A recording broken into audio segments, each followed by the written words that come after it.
And we are live in 3, 2, 1. How's it going, everyone out there in social media land? We are getting ready for tonight's Down and Dirty Tricks live feed. I'm going to lower myself down a little bit. There we go. Sitting a little high.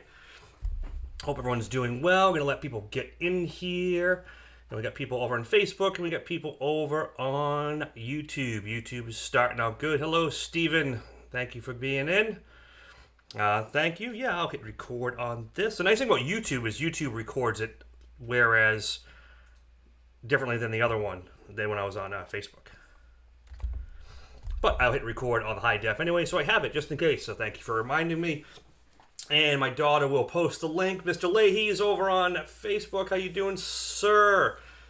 Make sure when everyone gets a chance, smash that link from Facebook and get over the YouTube side so it looks a lot better and clearer. I did move this camera. It looks a little bit better for what's going on. So let's show everyone what the project is going to be, which is going to be this one right here. It's off to my,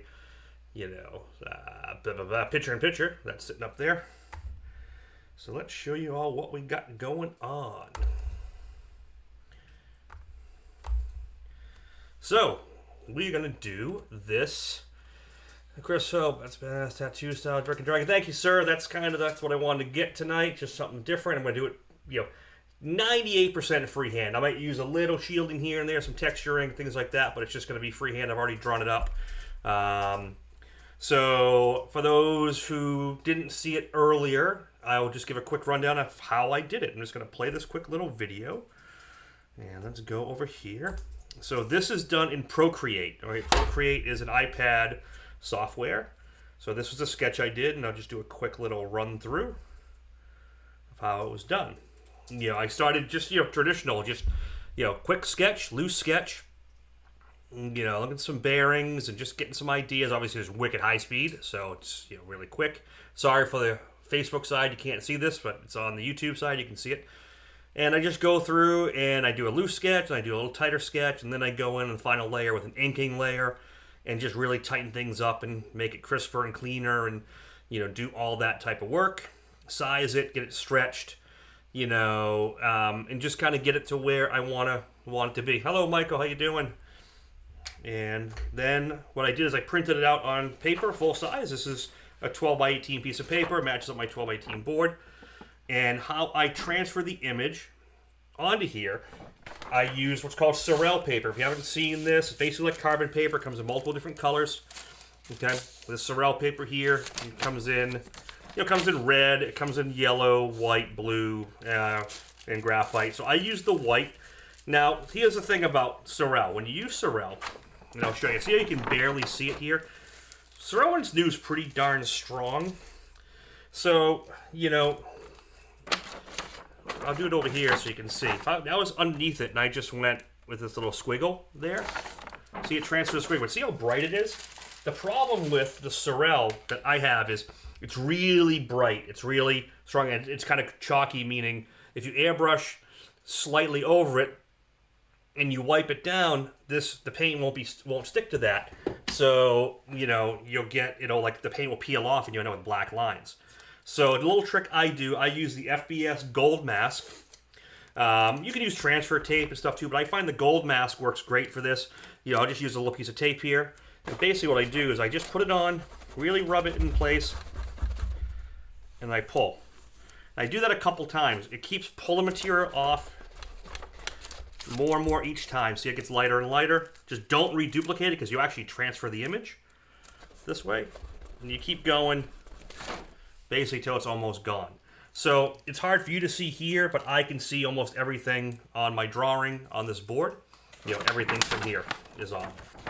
Okay, so that's all I did here. Hello, Blue. Hello, Thomas. Hello from Brazil. Thank you for popping in. And we got James right on Facebook. James Collier, how's it going, everyone? Make sure you get on that link and hop over to the YouTube side so you can see all the goodies and all the cameras. And it looks a lot better. And we're just going to get started. Let's talk about quick what I'm doing for paint here. Okay, so I got 3 colors here. Super easy. I have the Illustration Neutral Gray number 5, which is from the Steve Gibson grayscale set. And then I have the Illustration Opaque White and Illustration Opaque Jet Black. That's all I'm using for this. Super easy. And I'm really just going to freehand this. I'm going to use a little bit of loose stenciling and shields and stuff like that, just to like sharpen some things out as I go. But if everyone's ready, I think I'm ready. And we're just going to get painting. Hello, Mike. Thanks for popping in. Thank you for saying hi. All right. So, for the most part, I'm just going to use my Iwata Eclipses. The guns I use tonight, not for any particular reason. Eclipse HPCS. This is going to be my mid-tone, my gray. This is the majority of the color is going to be done with this. Majority of the tone is going to be done with this. And then for my black, for my white, a little bit more sharper detail, I use the HPC Plus, which is a step above the Eclipse model. Smaller fluid nozzle. It's a screw-in nozzle, a little bit centered, just a little bit better on detail. But at this stage, once you get the paint flowing right, you can do everything with the Eclipse. You don't need it. This just has a little bit finer of a needle. And then for my black, I just went into my Micron just because I had it cleaned out, because I did the video on that the other day and how to clean this and get it tuned up. So I wanted to show you how Micron with a new nozzle and needle and everything works. So just got it going from there. So I hope everyone is doing well. Feel free to shoot out questions, concerns, ideas along the way. And, I'm just going to go really loose here and show you kind of how I work this stuff. So I know I'm going to start out here with, basically what I'm going to do. I'm going to start with all this stuff here and just kind of loosely register that in, the whiskers and stuff, and I'm just going to freestyle it. That's it. Basic rat tail strokes, dagger strokes, and, all the fundamentals. I got my paint reduced a fair amount, not crazy.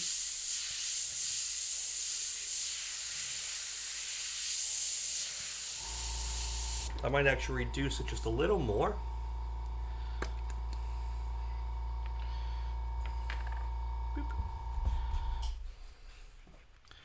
And remember, when you reduce paint, you got to give it a little time to acclimate.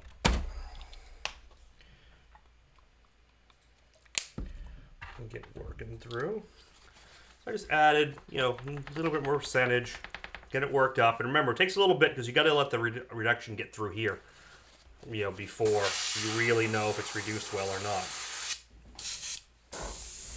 My pressure up a little bit. I'm painting around 35 psi, which is what I really like to do. Gives me a nice sharp line and flows that paint out, and I can leave the paint a little thicker that way. That might be a little too high. I'm going to drop back down.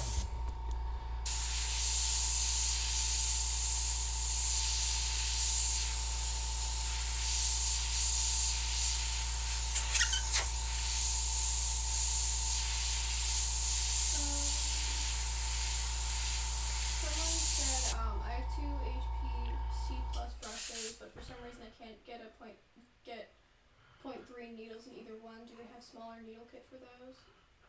So the HPC Plus is a 0.3 fluid nozzle. I don't think. They are 0.3s, so you should be able to get them without a problem. To get held up with a brush in front of the trigger. So, the fluid nozzle, as long as you have a matched fluid nozzle, because the Plus, I could pull out the pack, but I'm pretty sure the Plus, the HPC Plus is a 0.3 as opposed to the Eclipse, which is a 0.35. So you should be able to get the needles and nozzles. Let me know if that's kind of what you questioned. I'm not sure. but for some reason can't get a 0.3 needles in either one. Unless you're putting you might be putting the 0.35 Eclipse needles in it and they won't go in. They won't seat the right way because they're a different one. Huh. Yeah, I'm not sure on that. Maybe message me after and maybe show me a picture of what you got, and maybe it's something I can kind of figure out.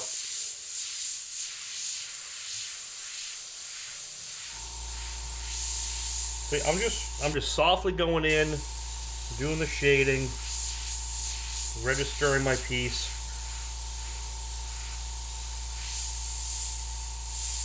Because I know I'm going to sharpen it out with blacks and grays along the way. So this is my midtone, so I can afford to be a little loose here. You know, this would have been a very easy one to, like, you know, do a, you know, I've done enough videos on it. Mr. Leahy's over on YouTube. Thank you, sir. You know, this would have been a very easy one for me to do a paper cut, so I could cut this like a stencil and blow it in. You know, but I wanted to do a video that was pretty much as much freehand as possible, just to show you the difference. And, you know, I can cut back in if I need to, but you don't always need to make a stencil. You can always go freehand if you want to do it. Just there's pros and cons to doing it both ways, and part of this video is more about freehand control to do imagery like this. You know, but you can utilize some stencils and shields. So, like, if I want to sharpen some things out here, you know, like, I could go in with a shield like this, and I could make, like, this one a little crisper. I could just sharpen that.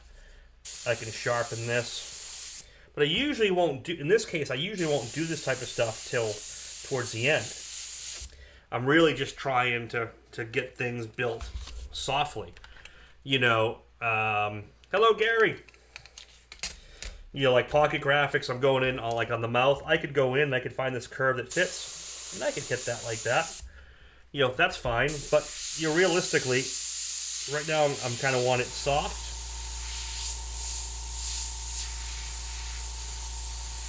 So I'm just slowly building it. You know, and I got to, I'm going to take my reference off here. I'm going to tape it up in front of me so I can see it. Sorry about that. Sorry about that. There we go. Just so I can see what's happening here. And if I, you know, the nice thing about freehand, midway through, if I'm deciding I don't like something, hello, Michelle. How are you doing? Thank you for popping in. You know, the nice thing about doing freehand without cutting stencils is I can, if I see something along the way I like, I can just change it. I don't have to, like, keep it exactly the same.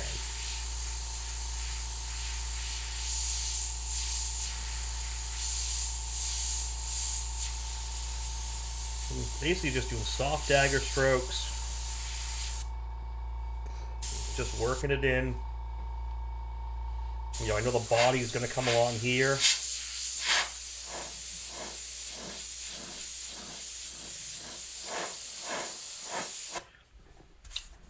You know, I could utilize the... Oops, look, I got a little spill down the bottom. That's no big thing. You know, I could utilize a curve like this if I want. You know, one of the bird shield. If I want to crisp that edge, I can surely do that and make it a little bit crisper. That's going to be part of the body. You know, these long horns that are going to be in here, same thing. If you choose to, you can do it. I don't, you know, like I said, I'm not going to use much of it. But if I want to guide that horn, I can use that. Hello from Argentina, Airbrush, and thanks for this help. Oh, very cool, man. Thank you for popping in. All right, so I'm going to come around here.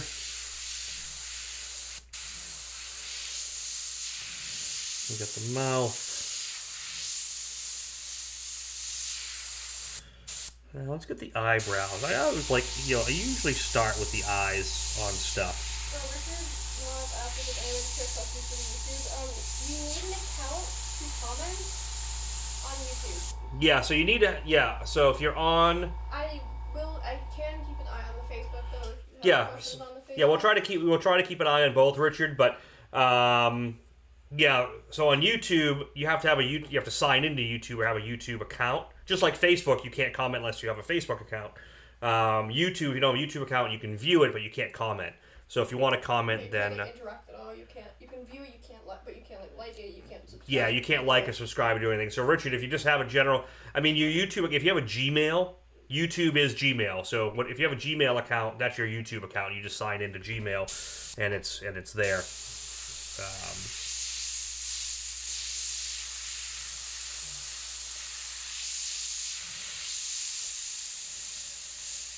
What airbrush are you using? This is just an I Want Eclipse. This is a HPCS basic Eclipse, standard. No frills, nothing crazy. Which is really, I mean, these are my go-to brushes. I use these almost all the time.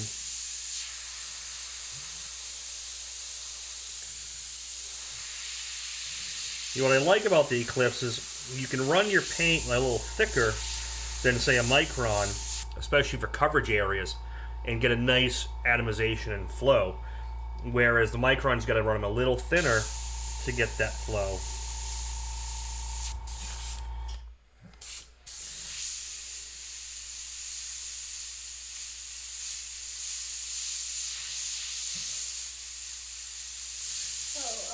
Michelle asked what the design idea. It's a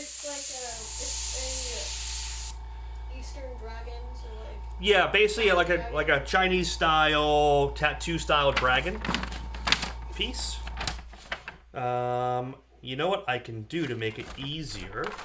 If you give me 2 seconds, I'm gonna switch up the picture-in-picture. Ah, okay. So what we do is we go over here, Kelly, and where are we? Go palettes. So you just, and I want you to switch it back, scroll down, and go camera 4.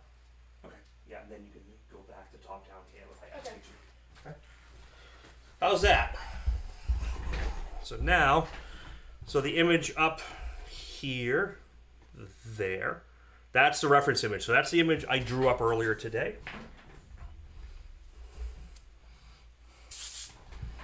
Thanks, Rochelle.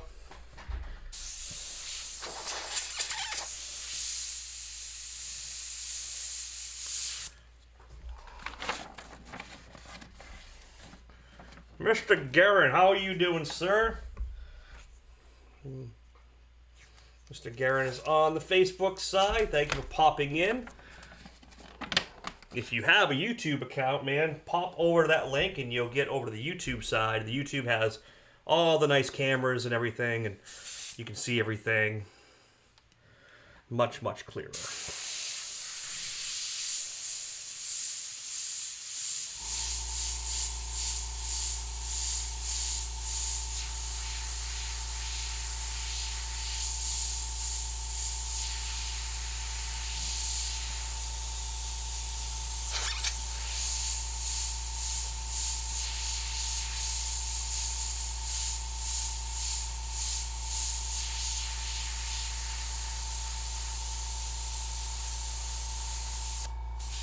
And just slowly working it in.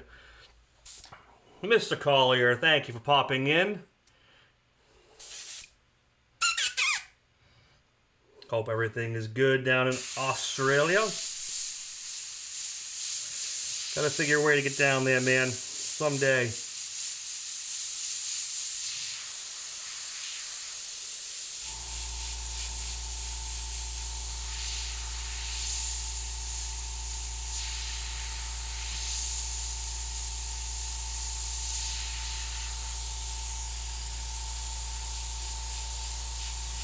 When I work on a black pan, when I first started painting, I used to always paint in white first. I used to start with white all the time. This is not white. I used to start with pure opaque white, and then I cut it with black, and then I cut back in and make these grays on the fly, you know, and there's a lot of back and forth, and it wasn't until later on that I started learning to work in midtones more, and really working with Mr. Leahy, some classes we used to teach and being around him, I started picking up more and more of that. And so I started doing a mid-tone gray on my initial. So I'll usually start with a mid-tone gray first, and then I can go black and white. After that, it's much, much easier. Because I'm not, you're not going black, white, you know, trying to play with the contrast with overspray and light shading. You get your mid-tone, and it's easier to push and pull with the whites, you know, with the white over gray versus that. The one template piece I did cut out, just to make it easier on myself, was in the forehead. There's a little circle. There's kind of like a little oval shape. I'm just going to blow that in to kind of set it and refine it. And then there's a sphere that he's holding on to, and I'm just going to set the edges on that now. Just so it's there. Okay. Doesn't look like much, but, you know, that'll make things a lot easier because he's going to be kind of holding on to that orb. And I just want to have the edges kind of there already. And I figured I'd do something simple, not simple, but something more loose like this. So if you guys have questions or comments on things you'd like to see in future feeds, you know, it's a lot less technical, and I can just kind of, you know, talk and paint and, you know, and I just really wanted to show you, you know, basically nothing but net freehand versus you always being so controlled in a stencil or mask or something like that. And to show you how, you know, when you work like this, you can create on the fly. And it's still really fast if you do it.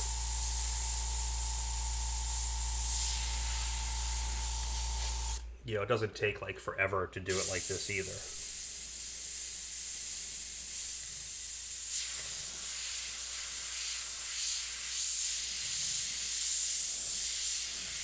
Like I said, I started back in the day, t-shirt days, so, you know, it was always freehand.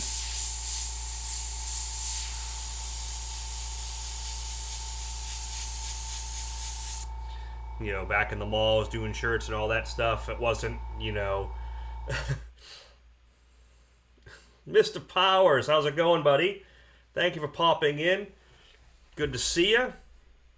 We got a couple people from Australia on there. And Dan, if you're on the Facebook side, please do me a favor, click on that link that's tagged. That link will bring you over to the YouTube side, which has the high-def multicam, action, better quality, better sound, better everything. This one is just, you know, the Facebook one is just on a regular webcam, nothing crazy.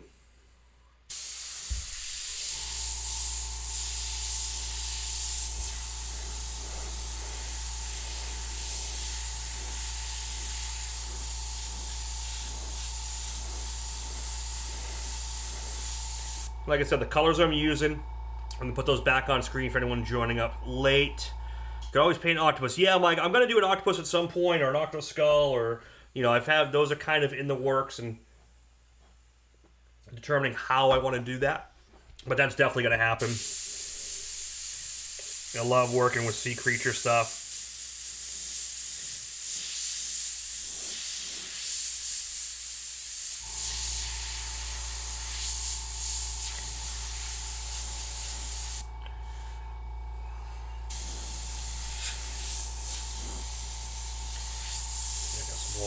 Whiskers back here.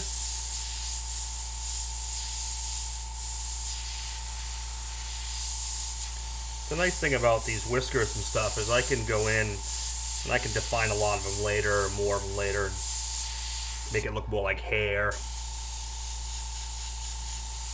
But for right now, it's just I can just blow in things loose and just kind of, you know, register a shape and just fade in.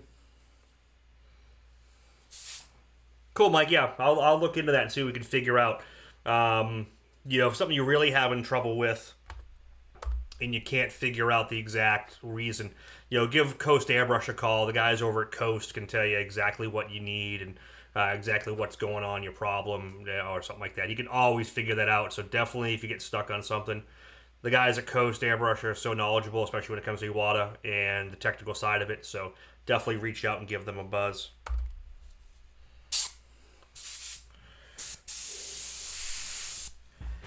Alright, let's get the other side of the eye done.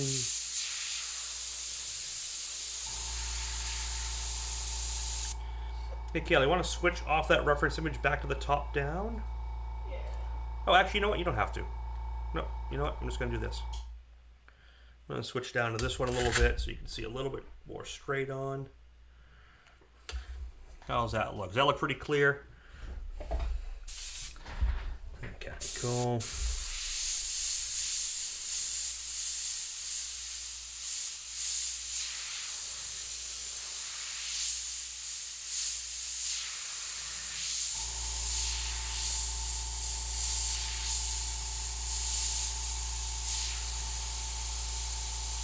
Gonna have some little rounded type dragon scales that I'm just setting up along the way. Gollum for Lord of the Rings. Yeah, that can be cool, man. I'm trying not to do too much, intellectual property stuff from other things or something I can put a twist on. And obviously something I can do in a few hours, but I could probably do some kind of cool Gollum. I almost did I almost did Zool tonight. I had Zool in my head, from Ghostbusters, the demon dog. But I drew one up a while ago on Procreate, like I did this one. I've been meaning to paint that. Kind of want to do a Slimer too, but I think I'm gonna, maybe I'll wait till the new movie comes out.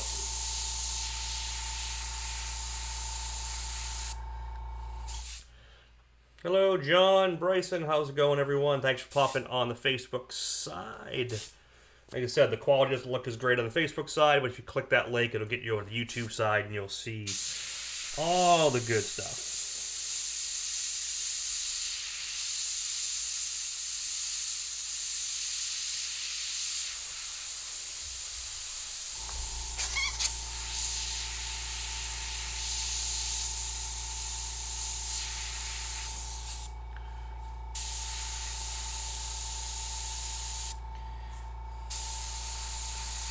Gotta have the big whisker. So that one nice stroke.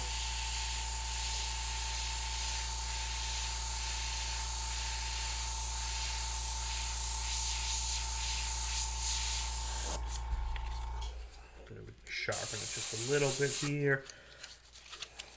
A little bit here.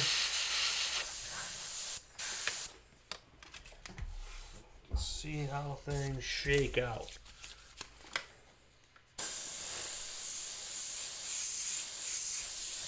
See, just a little shield like that sometimes, just enough to get you what you need. My pocket graphics come in for the smaller areas. Just between all these little curves and stuff, you'll always be able to get what you need. I come onto here and get that kind of the jaw. Just register. But see, even that's sharper than I want it to be. That's why I'm trying to do as much freehand as I can.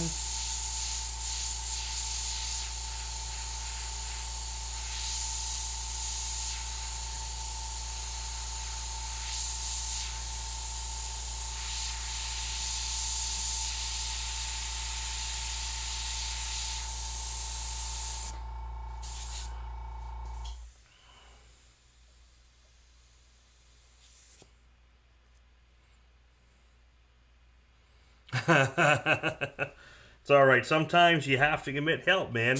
That's the nice thing about the YouTube and all this stuff now, and access to everything. When a lot of us, now considered old timers started,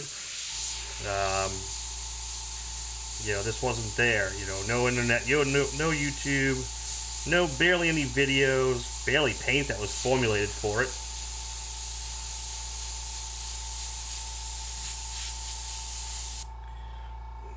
And now we got everything.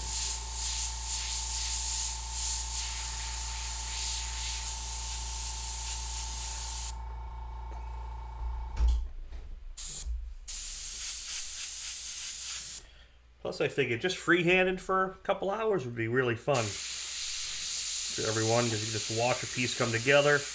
Maybe what I'll do after this, I'll pull it together as a time lapse, so it's a little bit faster.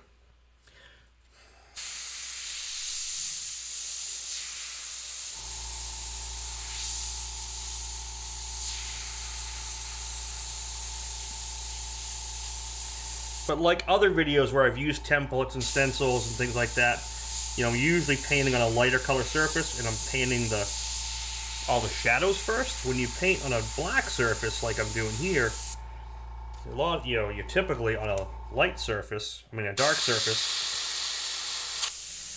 So you end up, instead of painting shadows, you're painting lights.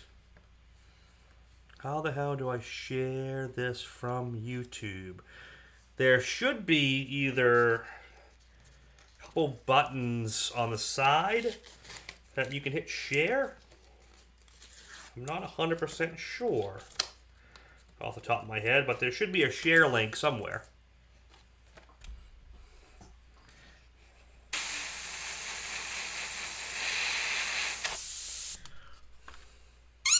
Mr. Monig. Mr. Monig is logged in over on the Facebook side. How's it going, sir? Thanks for popping in.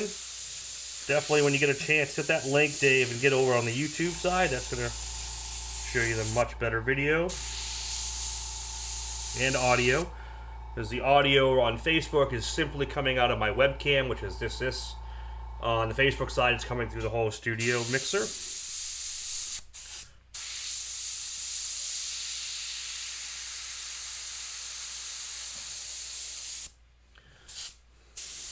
Any questions? Stories?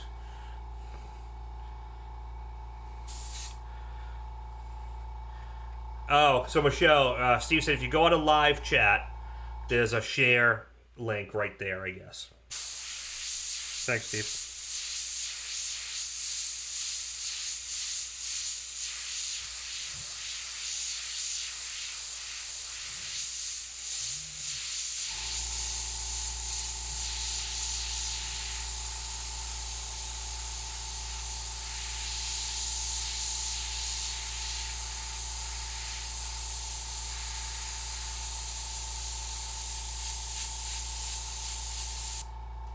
I'm just softly building that in.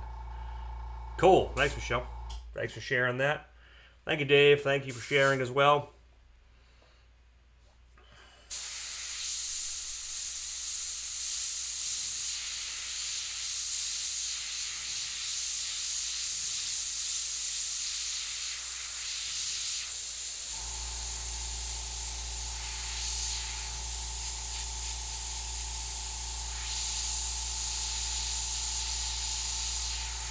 So Michelle, it's funny that you're on the YouTube side. Remember my friend Mike?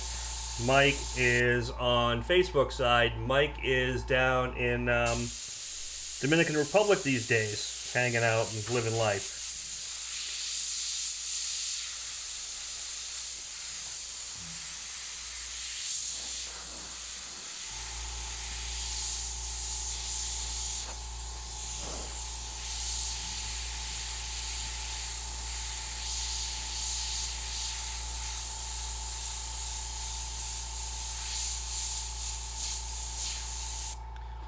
I want this sphere to have some kind of cool texture going on. So when we want cool texture, what do we use? We use Gerald Mendes Texture Effects. And what do texture effects give you? What do they give you?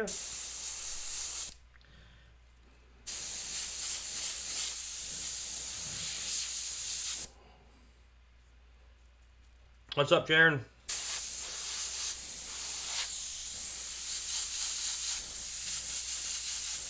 Texture effects give you details. Just gonna put that in there. We're gonna have big claws coming over. I might do the claws in black, I'm not sure yet. But let's get the rest of Dragon's head kind of laid out here. We'll get some scales up here. I'm gonna show you a really cool trick for scales in a little bit that I know you guys are gonna love. It's a trick I came up with a long time ago. I don't think I've ever really shown it on video or on a magazine or anything like that. I may have.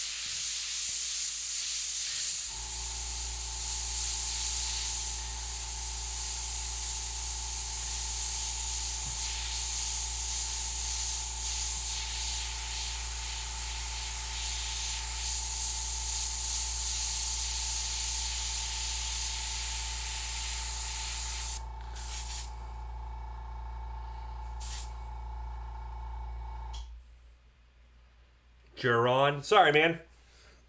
Hey, people mispronounce my last name all the time, too. I get it.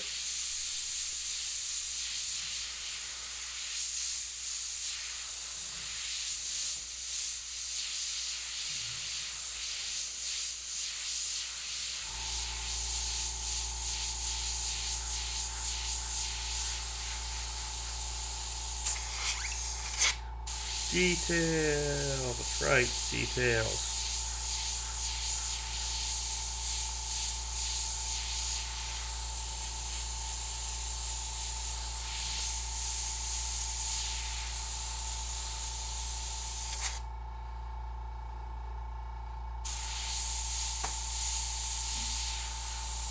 Thank everyone for popping in. Yeah, definitely share this around. Let people know it's there.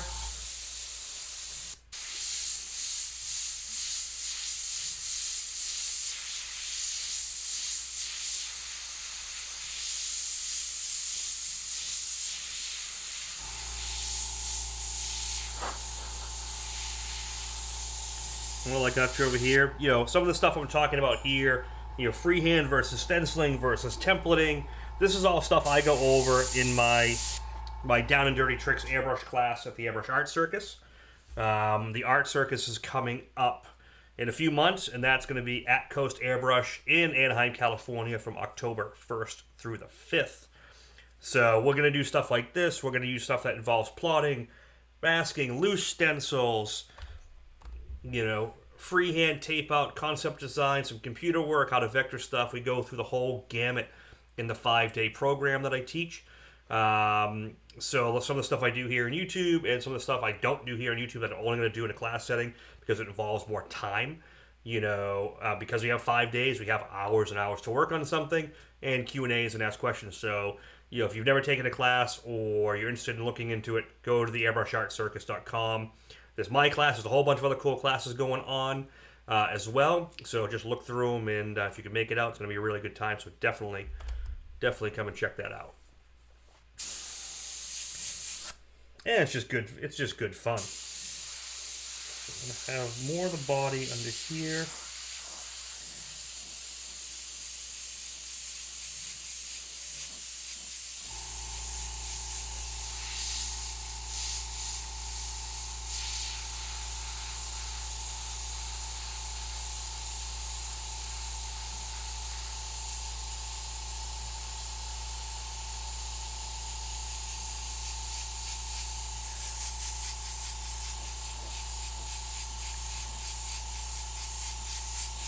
So, who wants to see a cool way to do scales? Mr. Churchill, how's it going?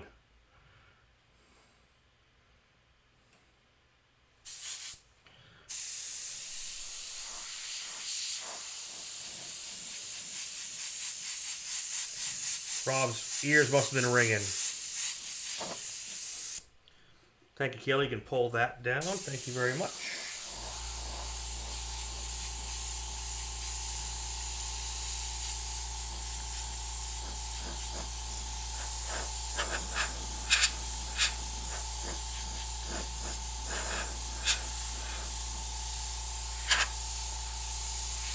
Have more of his body up in here just a little bit.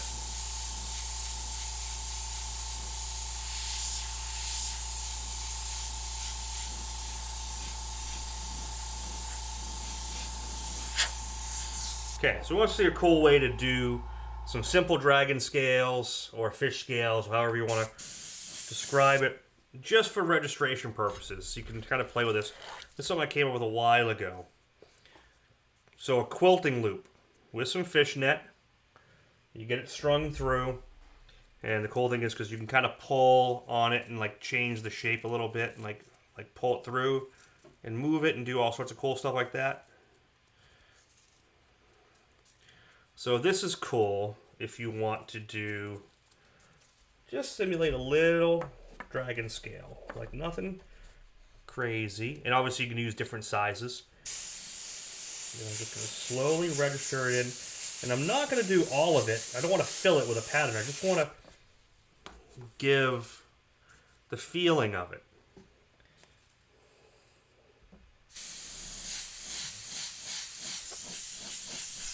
Really, just that little bit. I'm going to find a little bit up here. And you can hit a few hard. And just work it out so there's a little bit going on. Like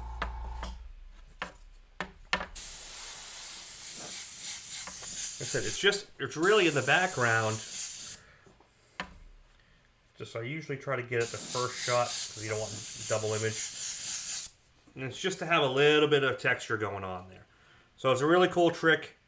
You know, it's just a quilter's loop and some different fabrics, string it through, and it allows you to get different patterns and pull and do all sorts of stuff with it like that. Cool. Hope you find that trick useful. You'll find all sorts of uses for that. Thank you, Jerron. If you want, click over that link and pop over to the YouTube side. You'll see, you know, all the good camera footage and stuff like that. All right, let's get on to the hand. We can start doing some detailing after that. I'll get the claws in here. I'll do the claws bright white for now. Maybe I'll put them darker at the end.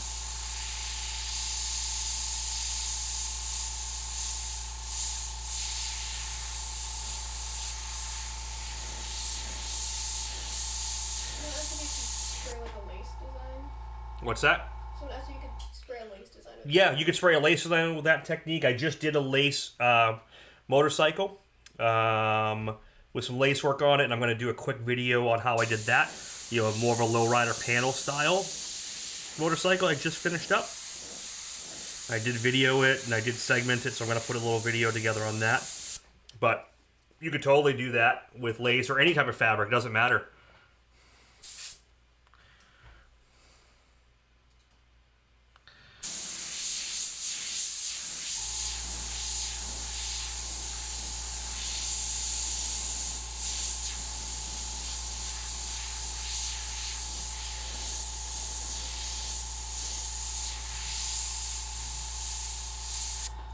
And if I want to sharpen these claws, like I said, I can go in and find a curve that kind of fits it. And just hit that. See, oh, just that little bit made it sharper.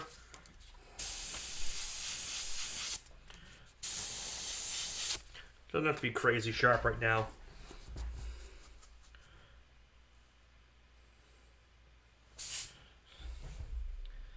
That's all right, Rob. You're doing fine.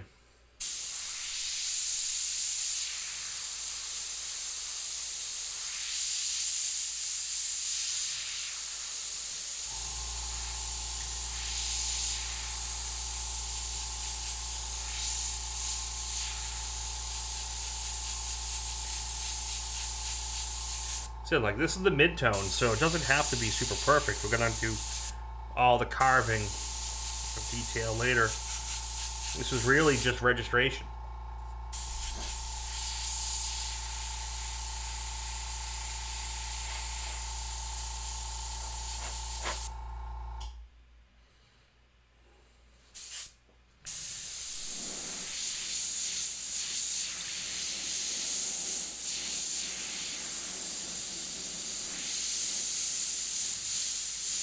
And like all my live paintings here, everyone knows these always are available for bids. So if you're interested in taking this home, getting it sent out, I got a whole bunch of panels to clear. So everyone who's waiting patiently for your panels, thank you for waiting patiently. It's super crazy up here with bikes and baggers and all sorts of stuff. And I got everything cleared at least once, and I'm going back through, and I'm going to do a second round of clearing all these panels that are getting polished, and then all the panels I cleared once that are getting matte. I'm going to do a second finish of matte so they're super clean, and then I'll probably do that sometime next week and get these all sent out to everyone. So thank you for your patience, and they are coming.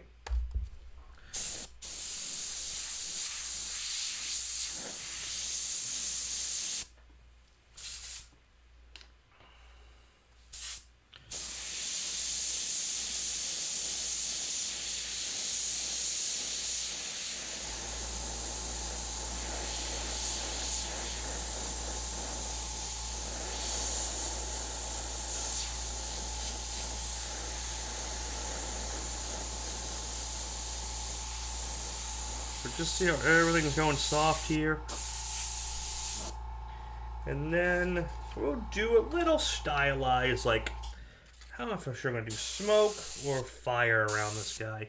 Maybe I'll do just more of that kind of traditional, like, tattoo style smoke.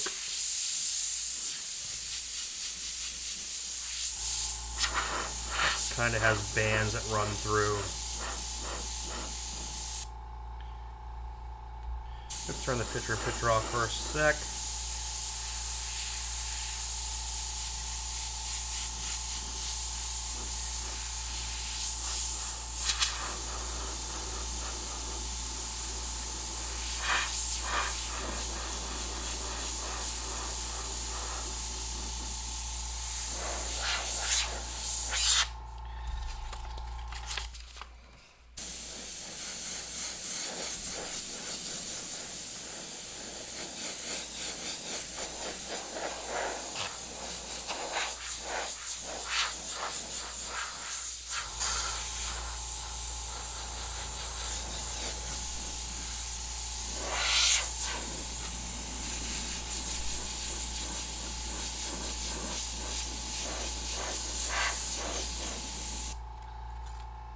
Thank you, John. Ladies and gentlemen, my brother John is on. Thank you for popping in, sir.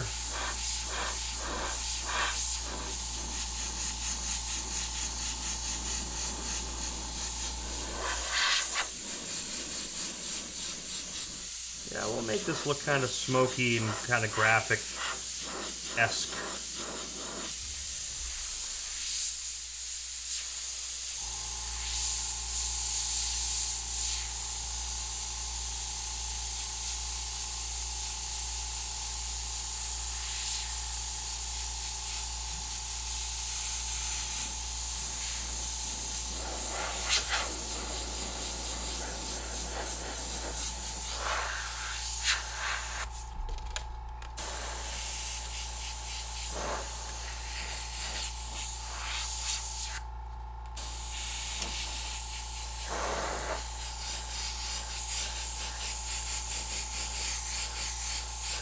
And maybe we'll do like a bright red pinstripe around the whole thing at the end, just to give it some pop.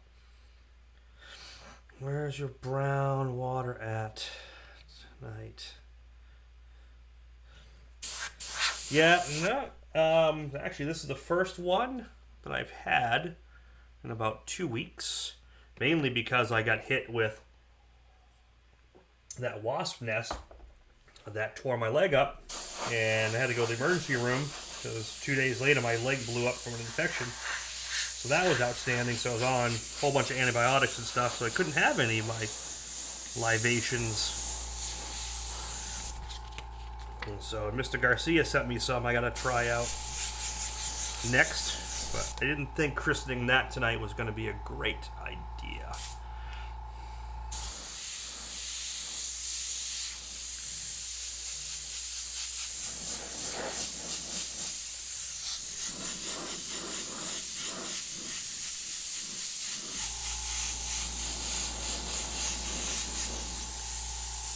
So, now what I'm going to do, usually most people wait for highlights at the end. I don't, in cases like this. So right now, I've done mid-tone. I don't want to carve in my darks just yet. I want to bring out some of the key light, some of the brightest things. Koi fish or a lotus in the center of the crystal. Yeah, if I had time to do that, that could be done, but that could be really cool to have some stuff going on.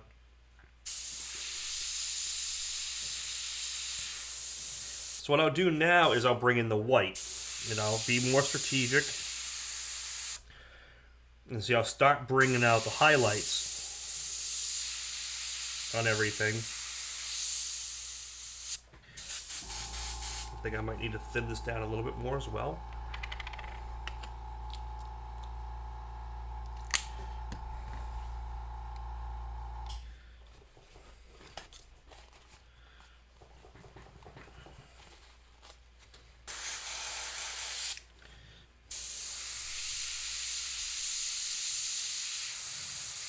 So now I can bring in kind of those soft highlights. Because if I do all the darks and then try to bring these soft highlights in, the overspray from the highlights is going to get on the dark areas. We have to cut back in with dark again. So what I want to do is I want to do these brighter areas now. Then I can cut them dark. Then I can just do those little pick highlights like at the very end. But right now I can put like the edge, kind of that rim lighting, that edge lighting on everything, especially stuff like this. You kind of get that twist going.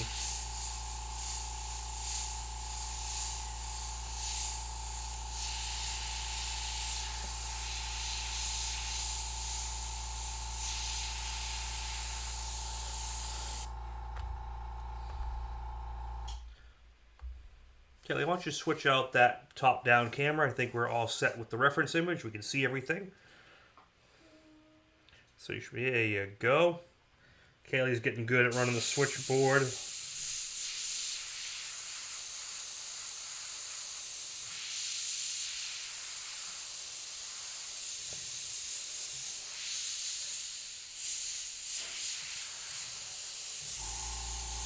You know, not bad for the first hour.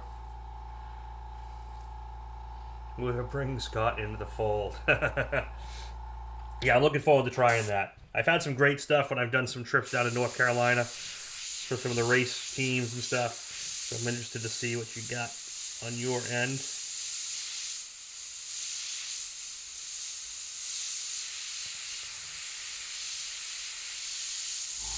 But see how much nicer it is to go the white now versus at the very beginning? Because now I can set all this up.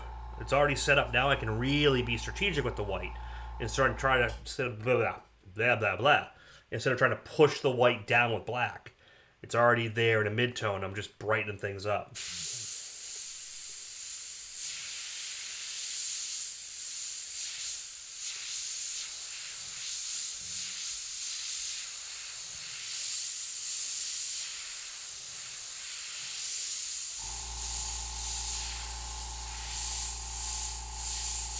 Oh, the other thing I'll mention, you guys new to YouTube, there's a thing called Super Chat if you're into that. That's basically a way to tip me along the way and give me some shout outs and things like that that help keep this event going. It is not a necessity, but it is appreciated. I am going to start looking into the membership content for here on YouTube, so we can do some special content for members and get some more detailed how-tos and things like that, specifically catered to members. That is going to happen soon, so stay tuned for that.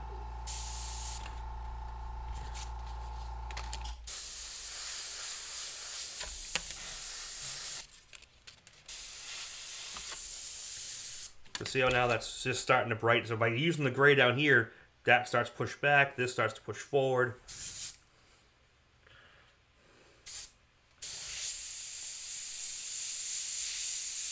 I can start bringing out some of these scales. Be a little more strategic with it. And see how that just slightly brings it out.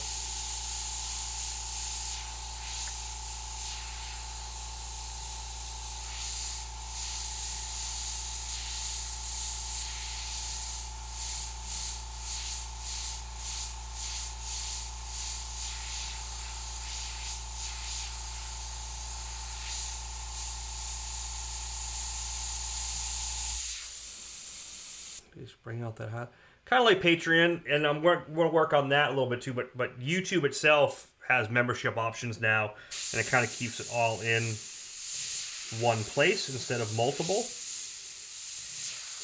So I'm working on that right now, kind of setting that up and seeing how that's going to fly. Basically, I want to build some content first for everyone, and that will include like vector downloads and free brushes and Illustrator stuff, and I got to get that planned out ahead of time, but that is coming.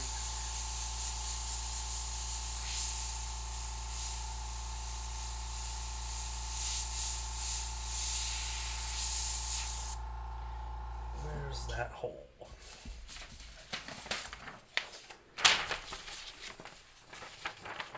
Oh, yeah. John and Steve can talk Scotch. The Dalwhinnie, is that the stuff we had down in Florida, Steve? Because that was really good.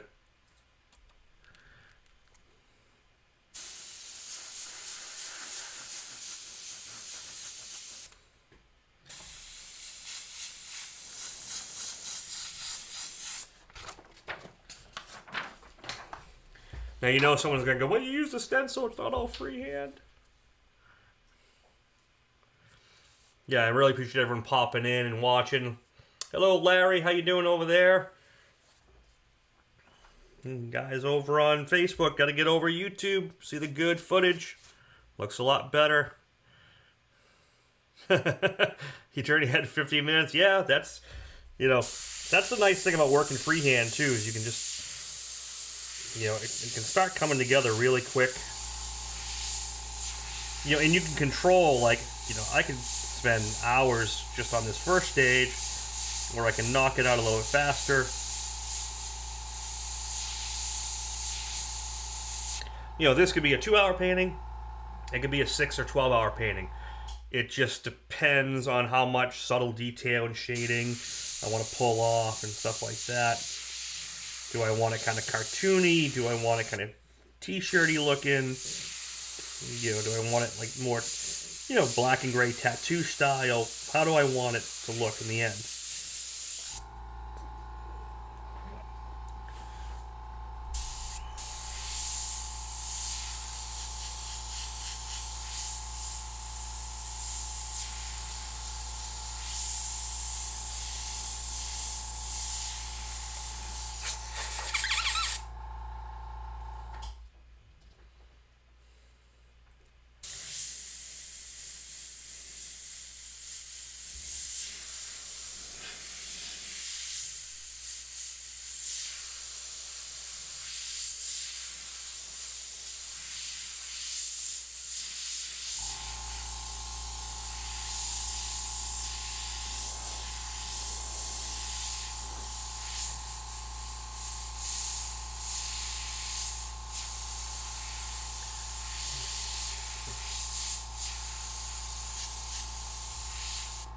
Another cool way to do dragon scale I always liked. Be a 12-hour job. Yeah, and you know, this could definitely go, you know, if I really want to go slow and take my time and make things look more sculpted and real, you can definitely spend 12 hours on this. This was this was Dennis Mathewson's part of his bubble effects set. I love this from doing dragons, because I'll go in and I'll find a few cool spots like this. Right on here. And add some like dragon, make them look like dragon scales. See what I mean? Just that little bit just adds so much coolness to it. I'm going to do a little bit on his fingers too.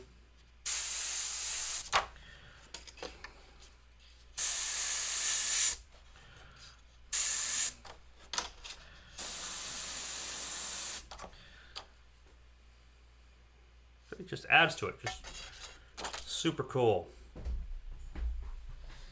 There, let's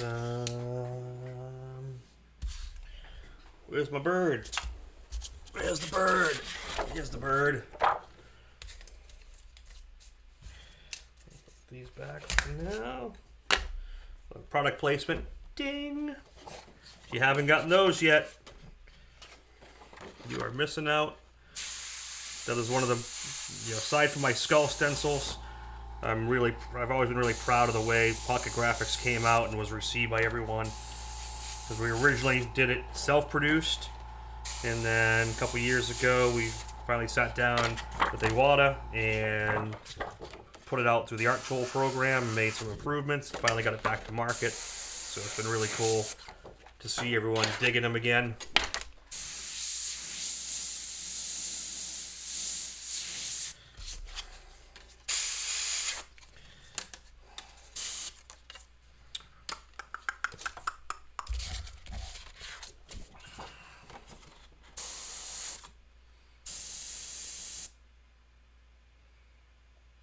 Oh yeah, I can definitely share with both my brothers. So I'll have to come by and take a swig.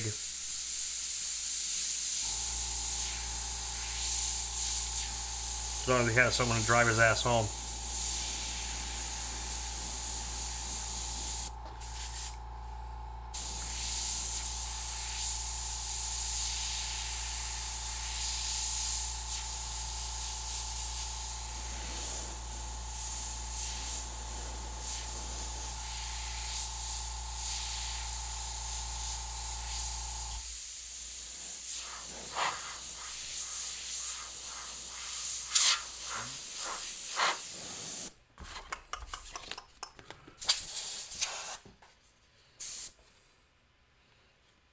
Hi, Marge. Gabriel, how you doing?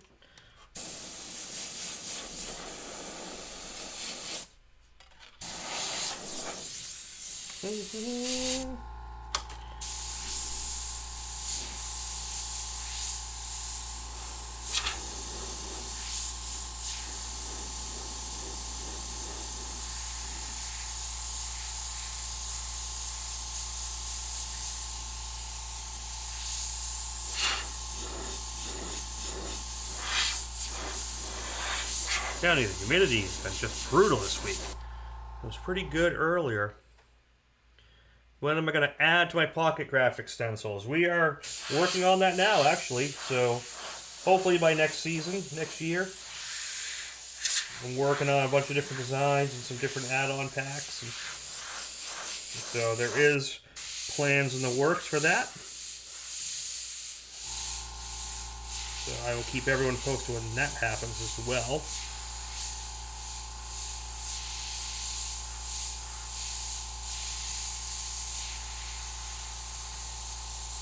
It's like making a second album. Can't just, I just can't, you gotta make sure it's right and not just put something crappy out. Thomas Thompson, I believe Scott and Airbrush Asylum would make perfect. Yeah, man, I like Carson does an awesome job over at Airbrush Asylum. His videos are great. So stoked he got his 100,000 followers. And, yeah, we've talked a while back about doing some programs together and doing something out there, and just haven't got it to happen yet, but hoping one day it will.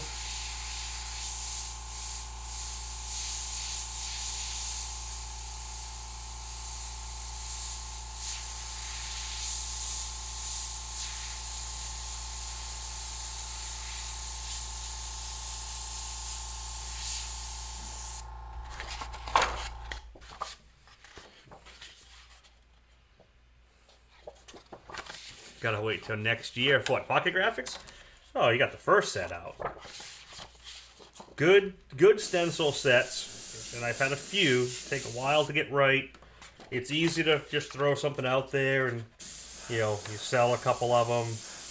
But what I've learned doing these, it's a whole nother ball game to make something that's going to be really well put together. And that's going to stand up for years and years. So I'm actually working on a couple different packs, so it might be like one and then followed up by another one, right away. But I gotta find time to do it. Yeah, they definitely take a lot more time than you would think. Just like these videos, these videos don't happen. Just drive to Australia and do it. If I could drive to Australia, I would. I love driving. But I don't think I'd make it. Special effects, explosions, laser blasts. That's some cool ideas.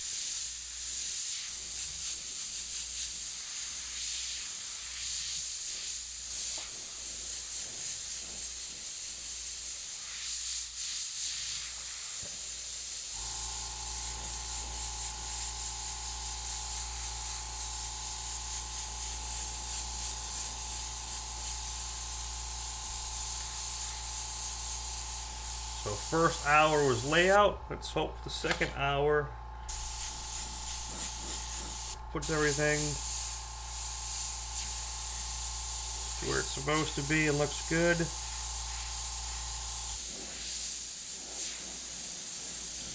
Do the detail, start doing some line work. As long as people keep watching, I'll keep painting.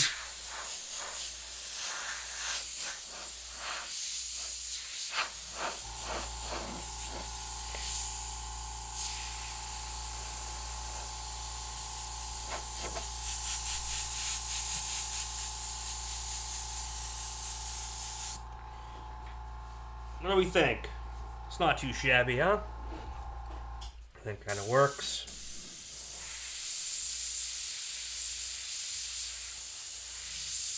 Get some of these larger scale areas. You know, let's give them. We'll do a little bit more of these.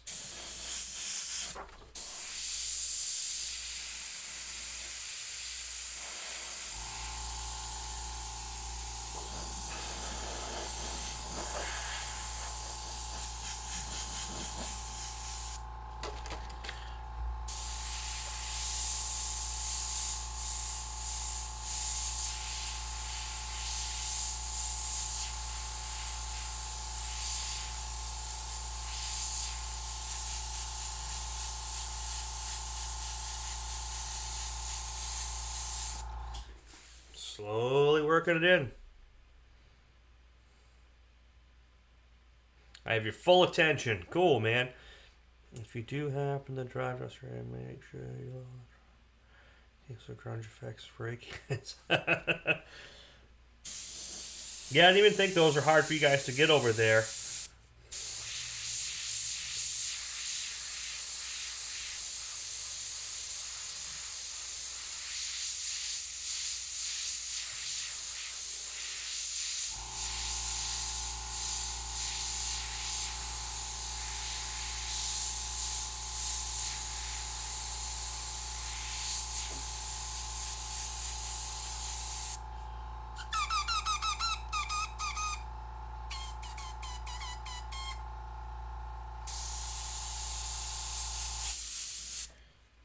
Right. Let's see.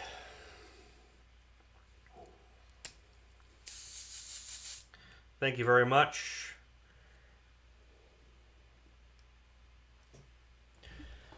Let's make sure the black is flowing right. I'm going to thin this a little more.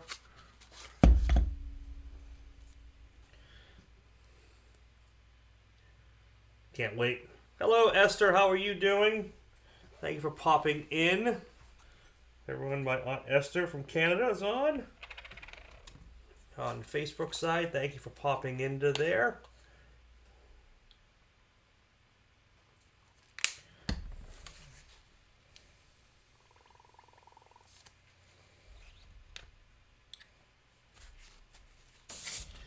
So this is the same micron that I repaired the other day.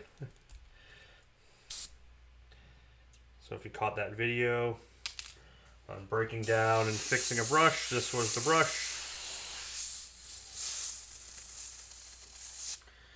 And now I'm going to make sure. What is the bid at? There are no bids, sir. There are no bids yet. So let's find out if we got some good detail here. There you go, look at that. Could probably get a little thinner, but I'm going to let it work its way in. Does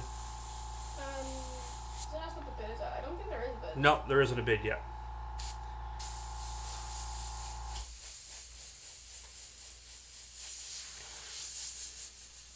Cool. All right, let's start doing some line work. This is where now it's got to be a little bit more careful.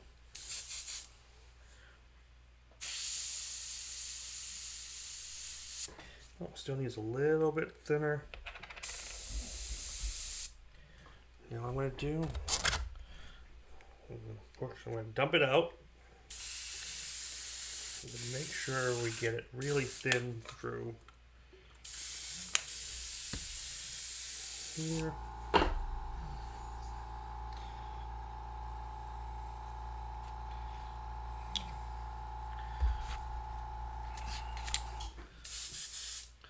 $125, is that a bid, Steve? If that is a bid, that's a good starting bid. Appreciate that.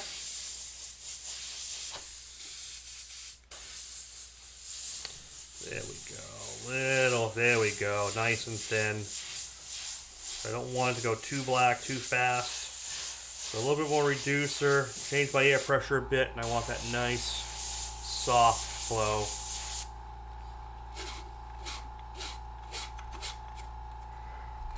Yep, so I just want to be able to get nice, soft strokes, nice, even blends.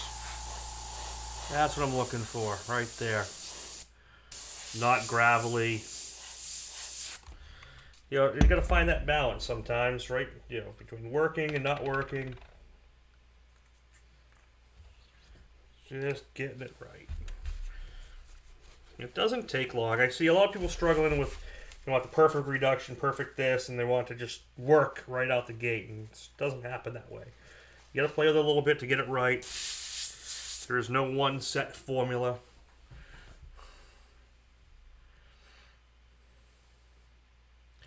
Oh, thanks, Carl. You know, but this is why, you know, not that it's no big deal, but because I work from a mid and then I hit that bright highlights, it doesn't matter if I really mess up because I can always tighten it back up. I'm still loose right now. And that was kind of LaValle's, you know, mantra was loose to tight. And that wasn't just for fire. That was for a lot of things. And that, you know, that allows you to slowly put something together and get it to work and get it to work and get it to work and pull it together slowly. So you don't have to care as much about just laying in. You know, you don't have to worry about it. You can slowly build it up.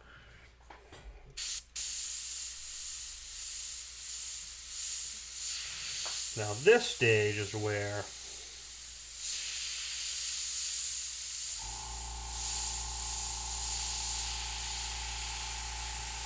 a little bit more caution comes in.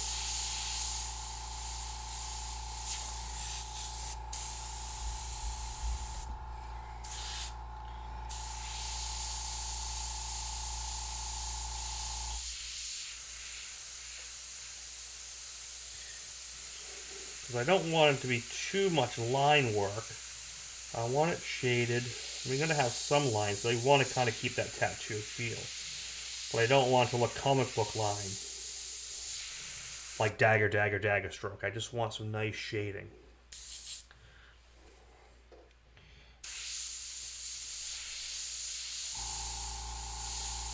Then cut back in at the end and really get the white working.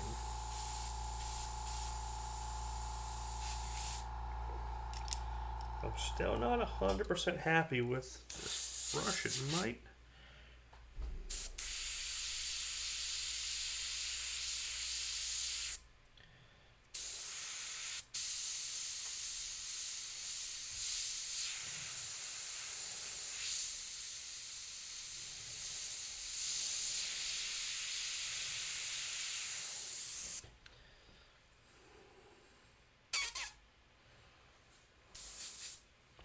Small screen on the left, much brighter. Yeah, just because that's a top down. It's a little skewed. Two different cameras from two different lighting angles. So you got one camera. This camera's coming from the side. And then this one's top down. There's a light right above it. So you're going to get two different lights. That's the one thing about using multiple cameras.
I'm still not getting what I want out of this brush.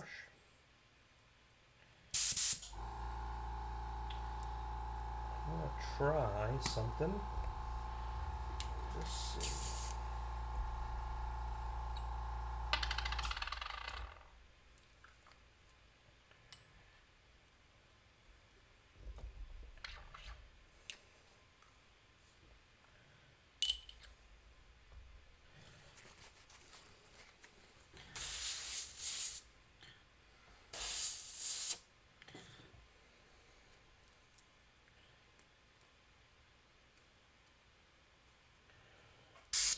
I'm gonna try switching out to this.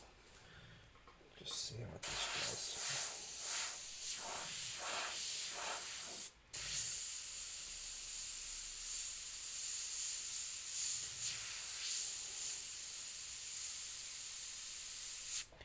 Yeah, I'm getting a little skipping out of these. Let me your thumb. Ah, just a little cut, nothing big.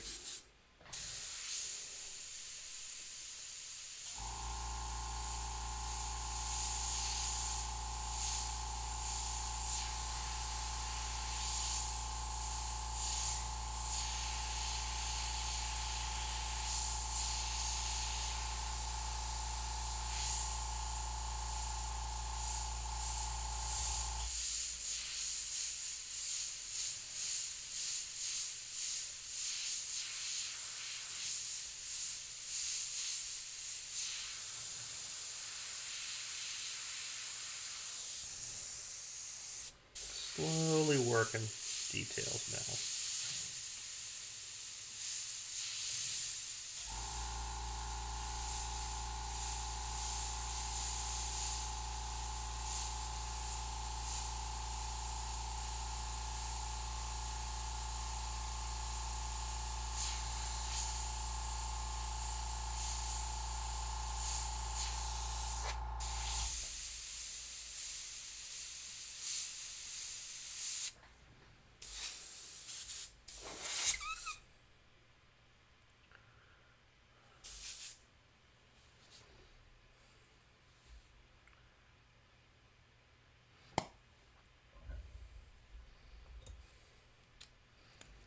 Yeah, the multiple cameras is something I really, put in a while ago, and camera 3, which is me,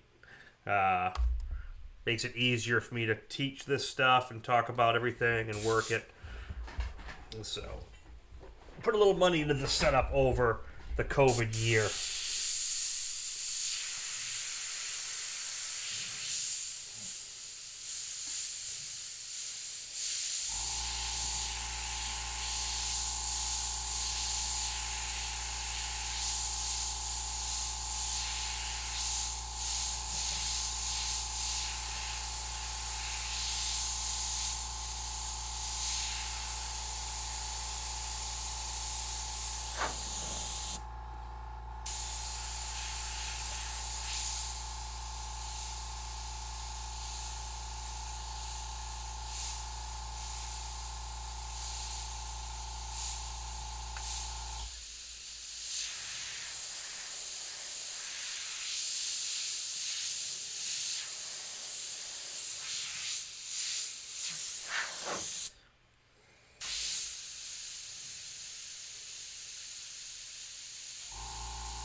For those who didn't catch it, there is a bid on this of $125.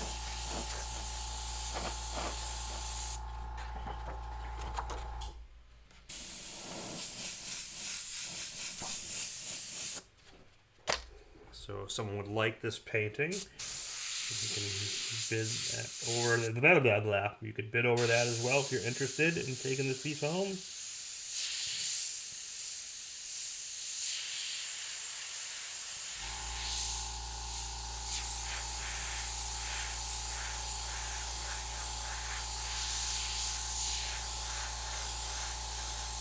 I'm going to carve out this background and get rid of that kind of haze from doing the white layers and make things a little crisper.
tactical reload. I like that.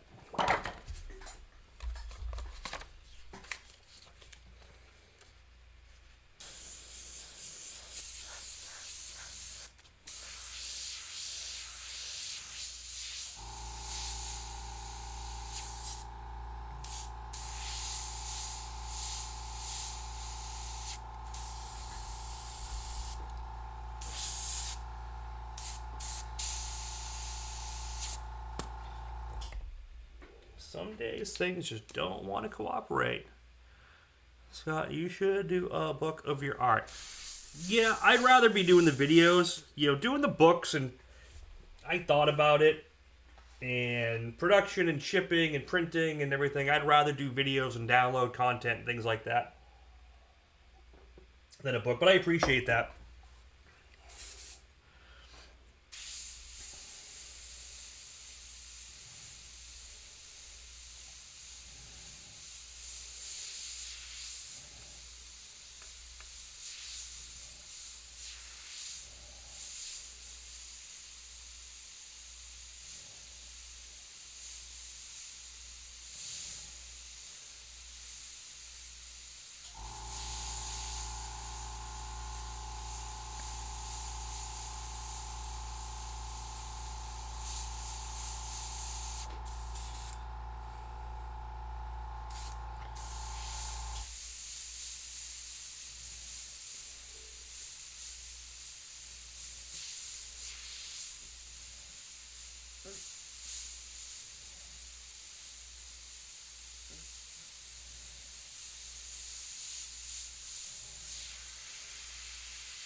The cool thing is this is all getting shaded, and then I'll bring out those final white highlights at the end, and it'll have that really, that classic look and that super glow. And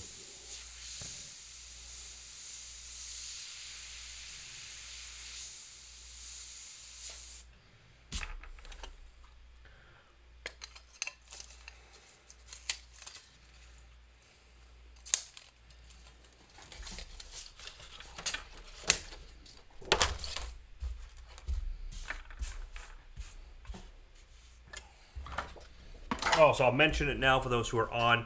Next week, I may move next week's feed to a different night because I think I have one of my good friends coming in from out of town that I haven't seen in a while. So I think we're going to go out and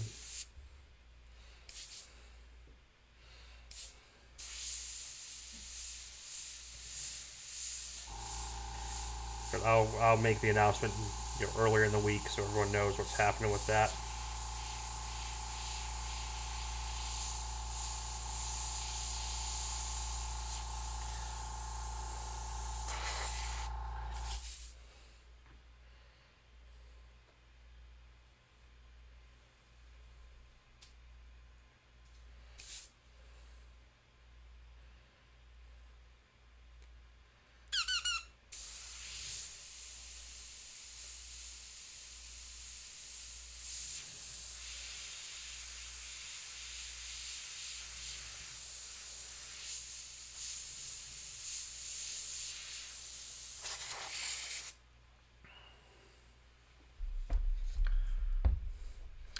Would a beginner be able to do this kind of artwork, which is very good? Yeah, I mean, would a beginner be able to do it? It depends on the definition of beginner. So if you're a beginning airbrush artist, but you haven't learned, if you're not a beginning drawer, if you know how to draw, something like this, drawing ability and sketching is first and foremost. But a beginner can totally do this. It's just once you get control of the brush and you start working it. This isn't a super advanced project. It's just a lot of freehand control. So for me, when I first started, I started painting t-shirts and things like that. And I was really into like Todd McFarlane, Spawn comics. And so, I used to do a lot of line work like that. and I got used to doing lines and, you know, dagger strokes and dagger strokes. But if you master the dagger stroke and you know how to draw, projects like this are not difficult to do. They're really rewarding to do.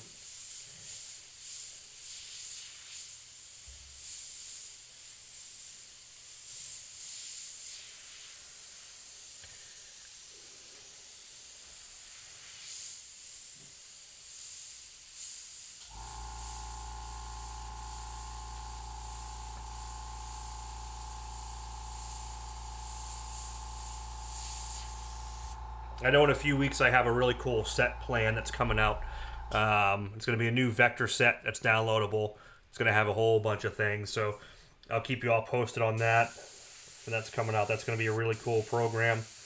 That's something that's going to be able to be built upon. So definitely keep an eye on McKayFineArt.com. That's where I have all my downloads. For those who are just joining, you haven't seen it, if you go on to McKayFineArt.com, there's tons of vector downloads and brush sets for Adobe Illustrator and things like that, and project files, including like last week's. Was it last week's? Yeah. So last week's the tribal skull thing.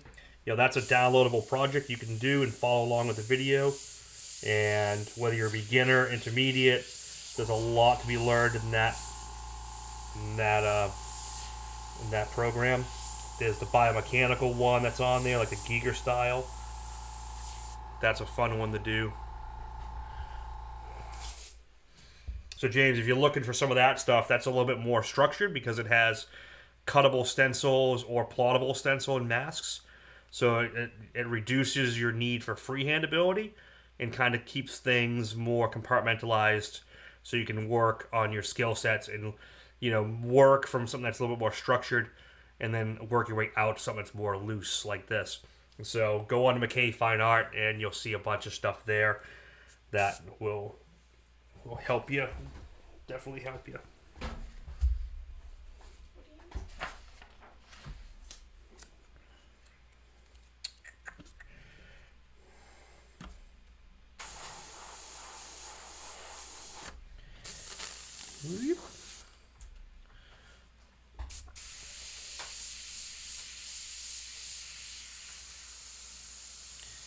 And this might not be something I finish tonight. This might just move on to, you know, another feed. I'll finish it up on another end.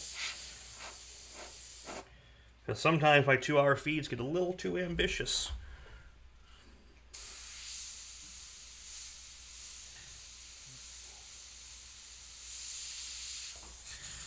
Sorry, it doesn't have to be done in one feed. There's no rules for that.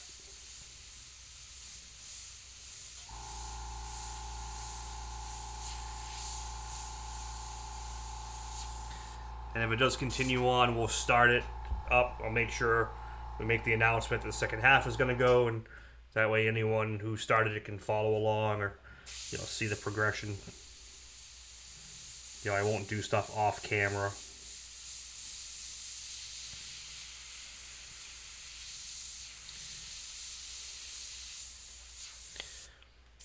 Because I don't want to like rush the next half hour just to get it done. Yeah, Steve's right, you know, James. That's the other thing is I offer, you know, classes through, you know, the Coast Airbrush. We do the Airbrush Rendezvous once a year, and then I do the Airbrush Art Circus, which is the next one coming up, and that is going to be at airbrushArtCircus.com. That's coming up in October at Coast Airbrush in Anaheim. So that's going to be the next class. But I'm going to be doing online actual classes, you know, follow along and things like that. Kind of like last week's was a follow along. So serious though, doing this freehand requires being able to control the brush. Yeah, freehand control is brush control, but it's no different than learning how to wield a pencil and shading and drawing. It's the same control set. It's time and practice. So when I say a beginner can do it, yeah, a beginner can do it just like a beginner can draw with a pencil. You just have to work it and get better and get better, and you know, the more you work it, the better it's going to be. That's why I usually ask what people's like drawing or painting background is, because a lot of times I've had guys You know, I've taught tattoo artists, I've taught fine art painters, illustrators, you know, work in oils and, you know, brush work, and they've come to learn airbrush. And because they have an established skill set of drawing and shading and understanding, you know, base control, you know, I've had students within a day pick up an airbrush and start doing amazing work because they just needed to learn how the tool worked. They didn't need to learn how to draw or conceptualize or shade. I think the biggest problem some people have with an airbrush is they want to do the airbrushing more so than, you know, the drawing and the design and the shading and the building. They want to do that secondary. They want to airbrush first. And I can't stress enough, you need, you know, them drawing skills or shading skills or light sourcing, whatever, comes into play. Especially when you want to, like, create your own stuff from nothing. Or even working from a photo reference, you know, understanding light, understanding shading, that all really comes into play.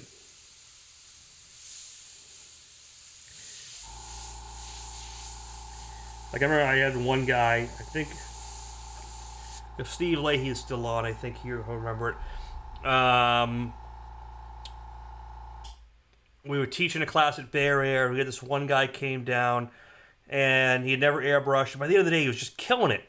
And then I said, well, do you draw or paint? And then he pulled out these paintings that he did, you know, brush paintings and acrylic paintings. And I want to say they were sports figures or something like that. And they were amazing. It was just amazing craftsmanship and workmanship. And that was when I really realized it's not so much that you need to learn all this stuff. It's he already knew how to draw and paint and sculpt and shading, light and dark contour. He knew all that. So the airbrush was just another tool he learned. But a lot of people get into airbrushing. Maybe they came from automotive background or they saw it and they want to add that, or they want to, like, work in that world, but they haven't spent the time drawing yet, and, you know, those basics. So really, you got to hone those skills. And I was guilty of it too. First couple years, I was doing work, and my work looked decent. And I got to pull up that gas tank. I have it in my basement. One of the first gas tanks, earlier gas tanks I did with a bunch of skulls. And when they were first done, I thought they looked great. But realistically, they were meh. If I look at them now, like, they look good when I did it, but I look at them now like, oof. And it was because I didn't understand proper anatomy of a skull. I didn't understand light and shading, and that was key. Hey, everyone on Facebook that's popping in, thank you for popping in the Facebook side. If you click that link brings you over to the YouTube side. The YouTube side has the multi-camera feed with high def multicam and better audio and things like that. So definitely pop over there and check that out.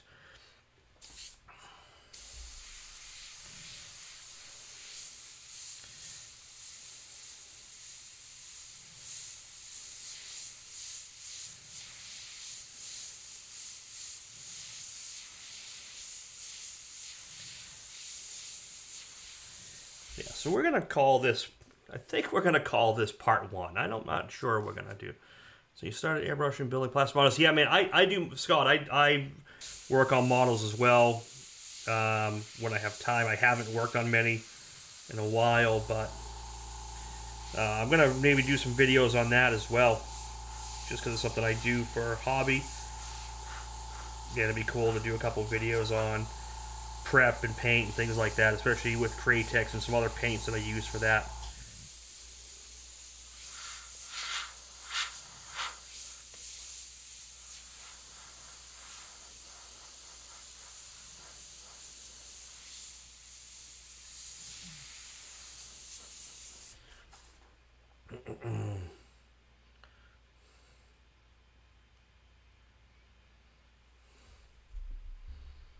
Yeah, man, when you go from painting big trucks and stuff, there's definitely a huge learning curve. But the cool thing is, you know, if you're going to be doing automotive art, you have that skill set down already. You know, so when I learned, I started as an airbrush t-shirt artist, and then had to learn all the automotive stuff later on in my career, learning how to prep, learning how to base coat, clear coat, prime, body work, all that crap. I had to learn after, because I did the drawing and airbrush work first. And then I had to learn all the automotive side. So it took me years to learn the automotive side of prep, clear, finish, polish, all that stuff. So you're doing it, you're coming at it from the other angle, which is you already know how to base, clear, prep, do all that crazy stuff. You know, probably way better than I can. And so now you got to spend some time doing the airbrush side, the artwork side, and it's just which side you come at it from. You know, I took a night class at the local Vogue to learn how to start doing body work originally. Thanks, Jay. Appreciate that.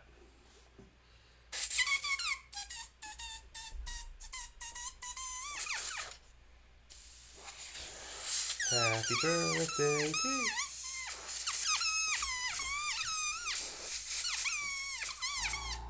Anyway. Alright, let's get painting. Run out of time here. We still have 20 minutes. Yep.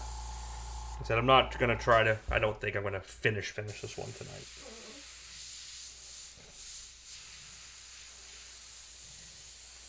And it's damn humid in here.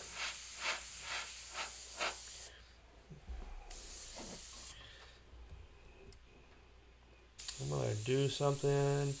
I need to get my air conditioner on. So you might hear a little background noise.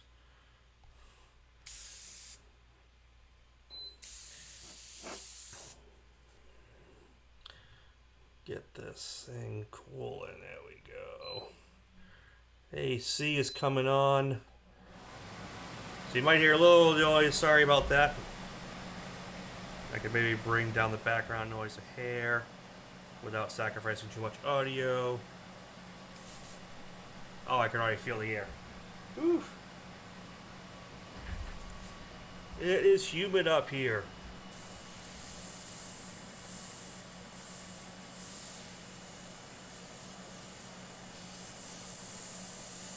Maybe what I'll do is I'll try to finish this live feed up in more of maybe a mid-afternoon or late afternoon time so some of the UK guys can get on. Oh, your dog jumping, you're making me... Let's see here.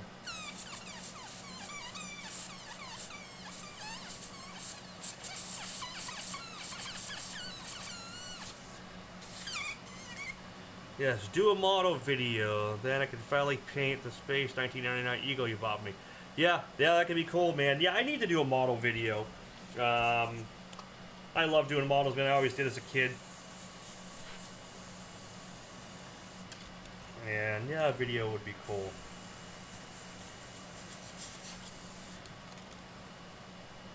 You'll be here Wednesday. You'll be up here Wednesday, Steve? Oh, do you want to do a Wednesday live feed if you're free? You can pop up here.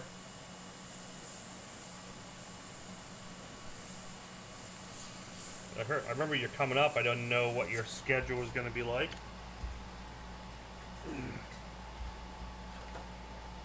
Let me know. We can maybe do a daytime, midday, whatever works. Let's maybe work on that and see if we can make that happen.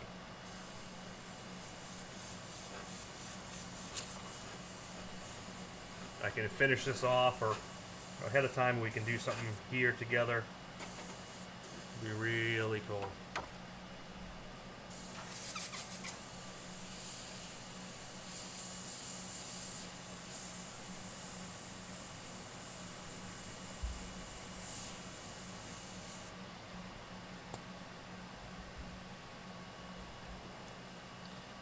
Amazing Grace. Let's see.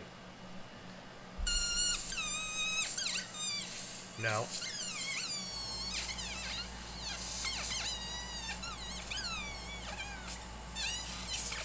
I could probably practice it.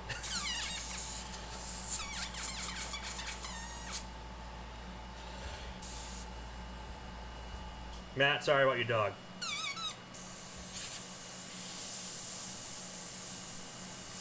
Adam Troop, how you doing, old neighbor?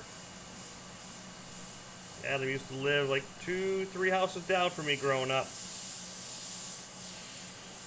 Thank you for popping onto the feed.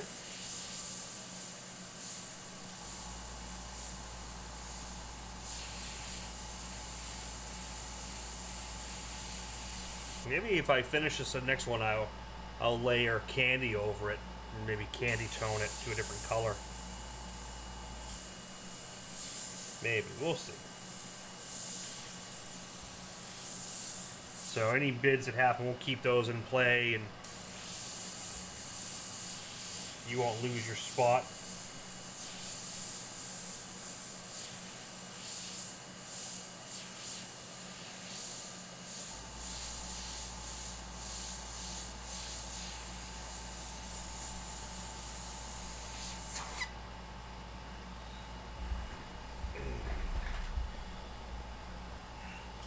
Or if the next 15 minutes go really well, I'm going to stand up for this part.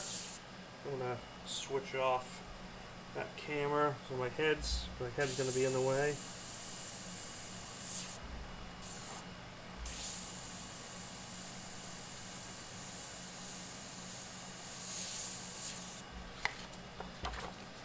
Thank you, Carl. Appreciate that.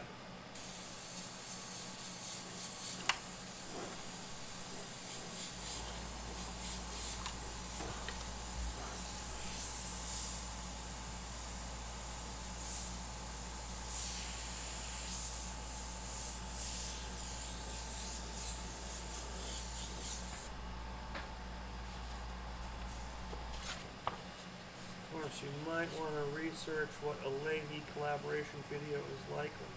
What goes wrong? Me and Steve have been doing collaborations for a long time. The best one we ever did was the World of Wheels, and maybe we'll do that here. Like we did that, we just let the audience just call out ideas, and we just painted it along the way. I think Nub did that a few weeks ago, but me and Leahy did that years back. We were doing that live with a bunch of drunk people at the World of Wheels, yelling out God knows what. And my nephew Michael has that panel still. Maybe we'll see if we can get it. And it was just, man, it was just the most random. It was cheeseburgers, wall outlet plugs, Death Star. You name it, it was on there. I mean, we worked it for an entire, like, evening, if I remember right, Steve.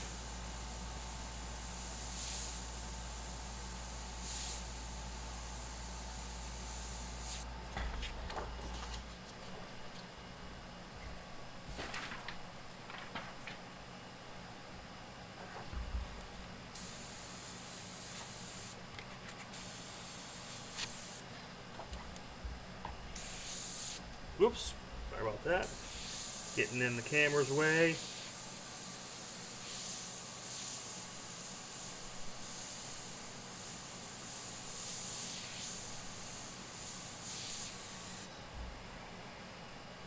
And then we will finish this up tonight.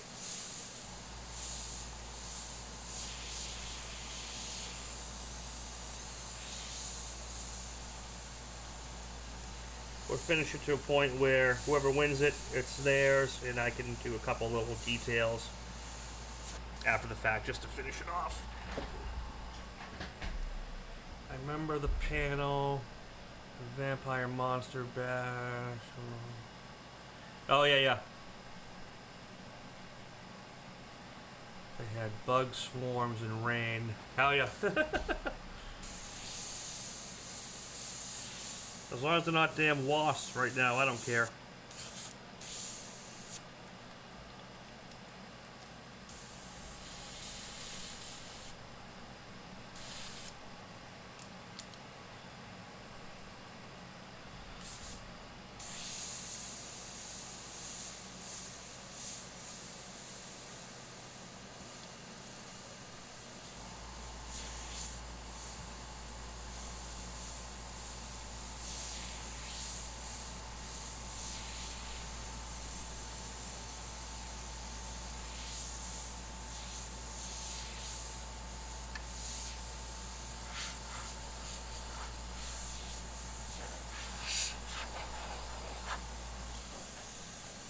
I don't know.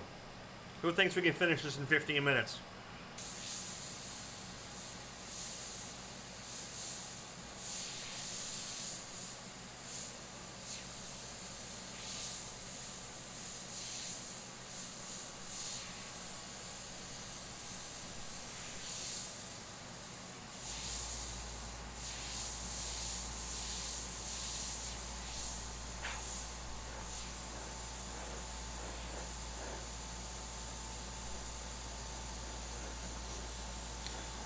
This isn't going to be a crazy photorealistic dragon like Mr. Gibson would do in, you know, total freehand, but this is only 2 hours.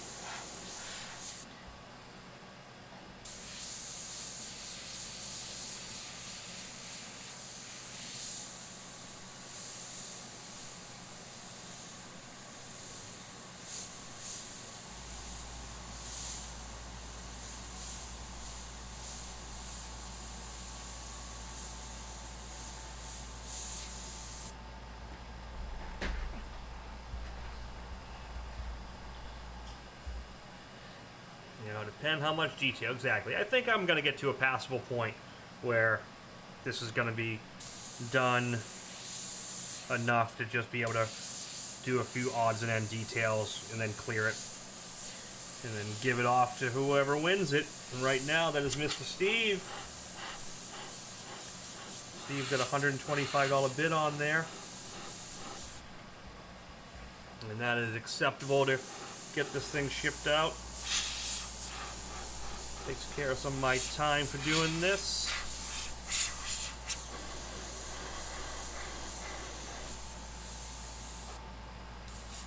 Thank you, Christopher. Appreciate that. Yeah, I just wanted to do something loose and fun tonight. Something less structured, just messing around. When I used to work at the malls painting t-shirts, sometimes, you know, maybe sit around bored because it wouldn't be busy. We just think of stuff to do, and that's kind of what this was. Let's just paint something, and we'd sit around and challenge ourselves. And sometimes it was, you know, it would be 2 artists there, and we'd just see what we could do and see how much we could pull off, or, you know, or just have a piece. You know, whenever I worked at the malls, I always had like a shirt off to the side that like was a crazy amount of detail. When I wasn't working on, when there was no customer work, I would pull that up on the board. And I would just work it, and that would garner some attention, and then someone would come up and ask for a t-shirt and something like that. I have to wait for the school to start up again.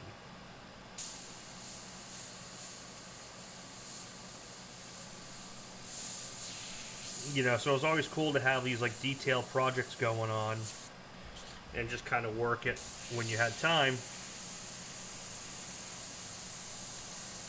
Like, I think I still, oh, it's 2 seconds.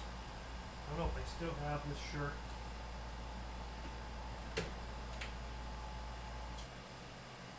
Gary Hughes is bidding $150. Thank you, Gary.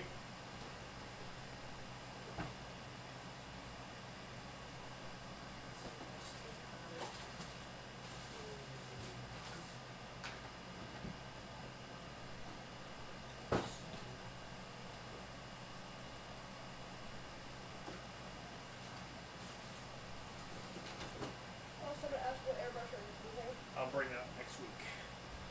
So right now for this black detail, I started initially with my eclipse, just a standard eclipse. I did the majority of that with that, and then I did the white with my HPC Plus, and now I'm doing the black detail with my Micron SB and my CM. I keep switching back and forth because neither one of them they're both being finicky tonight. I think it has to do more with the humidity. The one thing about when you're with water-based, you know, humidity makes a huge difference, and when the humidity climbed in here, it started not working as well. But now everything's flowing really good.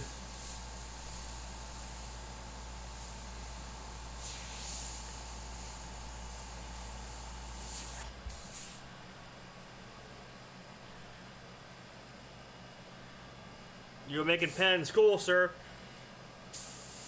You guys want to see something cool? You know, Sean Elliott is, Elliott? I'm pronouncing it wrong. I'm sorry, I butchered names. There's an amazing penman who makes just killer handcrafted pens. I'm not sure if he has a site, but if he does, feel free to put it up there, man.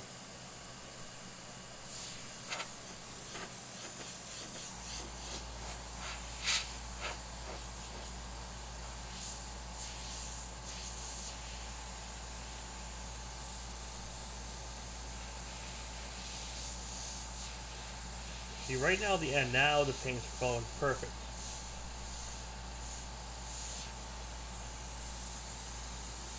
Six minutes. Yeah, this is gonna be done. Go in for some final highlights in a little bit, and we'll put a pinstripe on this.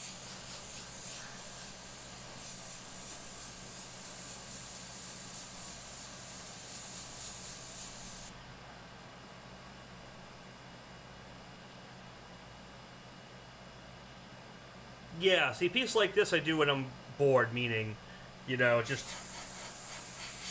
there's no, like, set has to be a certain way for a client. I didn't, you know, design it specifically for anyone. And it's just a way to kind of push yourself.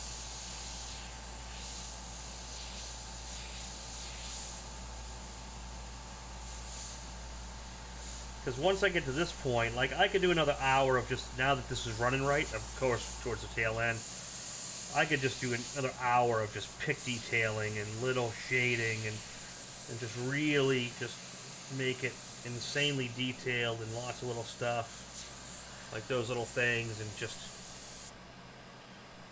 Cool, we gotta talk, Sean. We'll get that all squared away, because I'm going to send out your painting with all these other ones next week. I gotta get the second round of clear on them. I've been slacking. I've just been so slammed with stuff. Drop shadow where that horn comes down, so it looks like it really lifts off.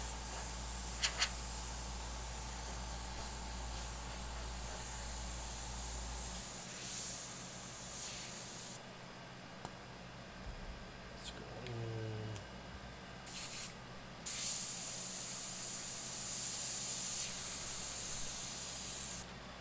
Bright highlights.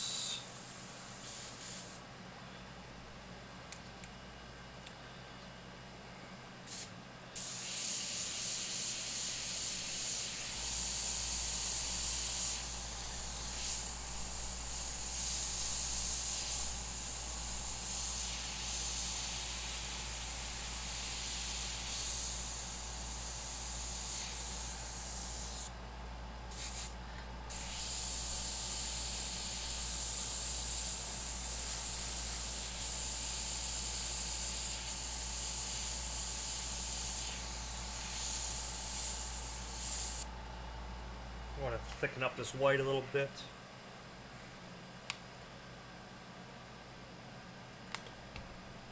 So get some really bright highlights on everything.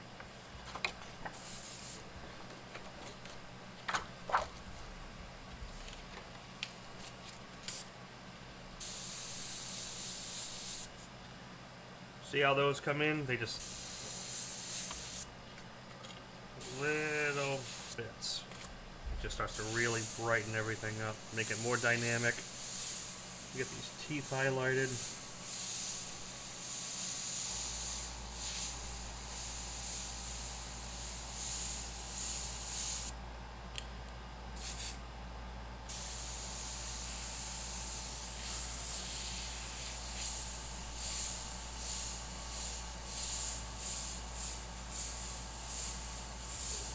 Using a really strong rat tails to just bring out the whiskers.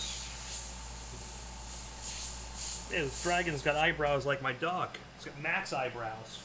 He does. I have a miniature schnauzer, and if you know schnauzers, that's how their eyebrows are. Best eyebrows in the biz.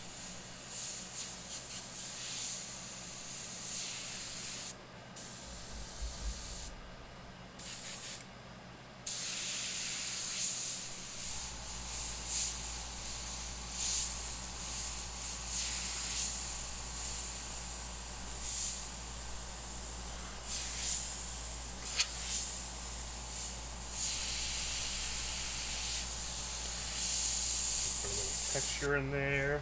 That's a little Mendez texture effects.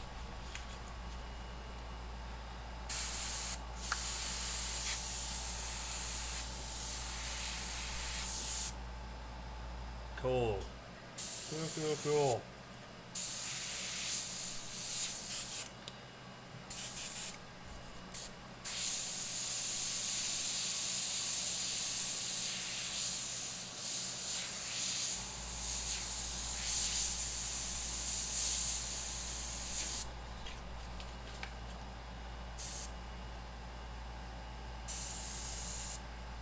Yes.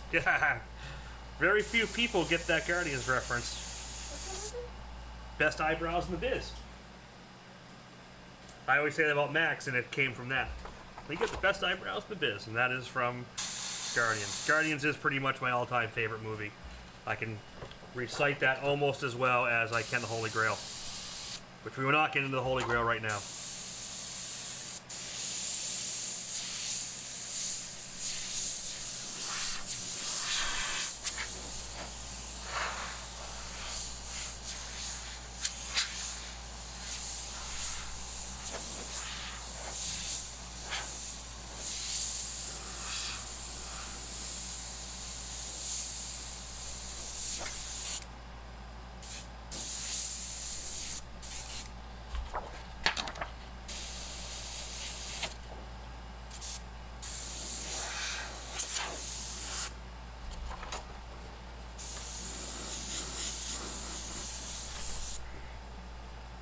Let's do just a little yeah, Gary, exactly. That's what it's always about, is those little details, that little time.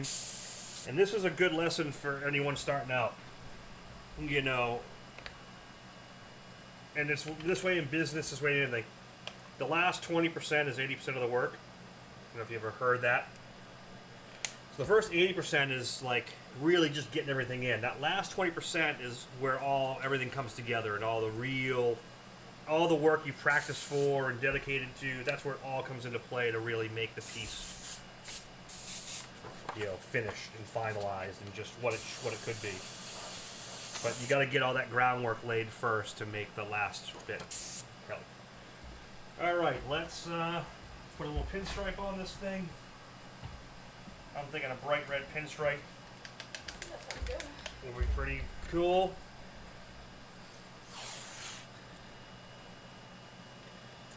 Yeah, you're the high bidder right now. You like a red pinstripe idea? Thanks for the help and advice. I have some friends that want me to do something small and dark. And James, if you're interested, I don't know what your schedule's like or financial situation's like, but we have the classes coming up in Anaheim, California in October. And we go over everything in great detail there. So, something to consider.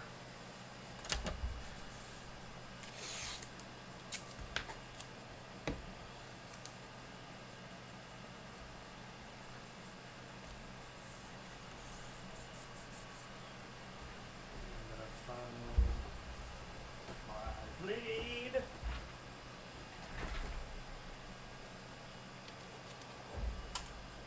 a fresh X-Acto blade.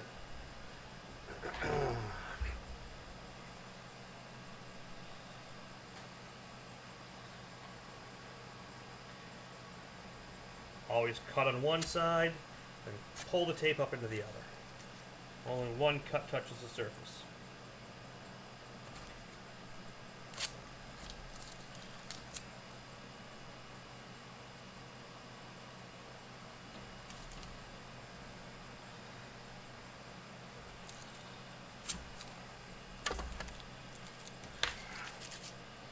Cool.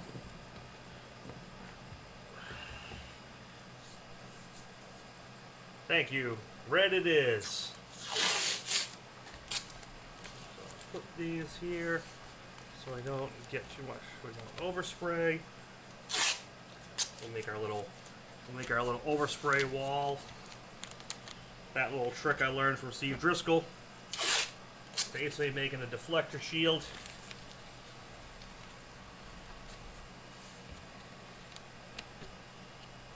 That way the paint just rolls up like that.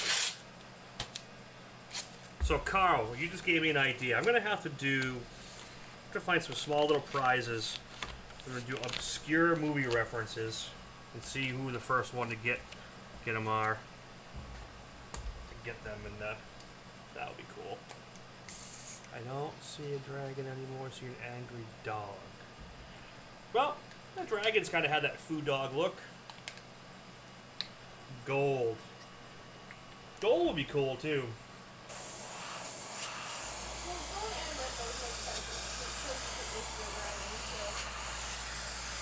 I'm just going to use some opaque red.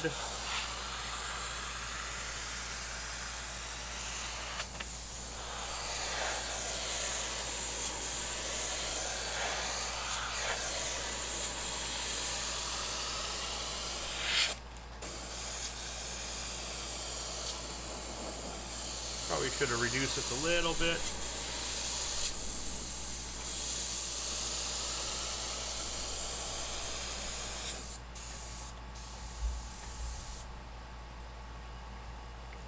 Do a second coat.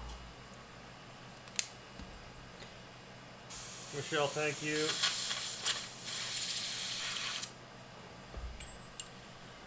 Yeah, this was a fun one. I'm glad I did this one. There we go. A little reduction helps.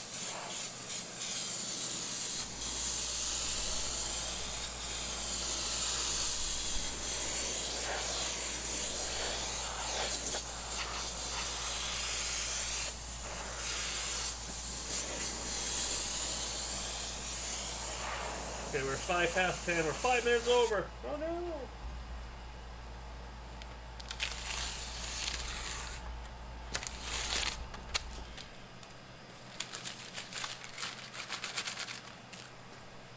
Bloom, thank you for always coming to the feeds. I enjoy doing them. It's great having enough people watching them to make it feel a little worthwhile. Doing these alone wouldn't be as fun. And definitely share these, watch them back, tell your friends.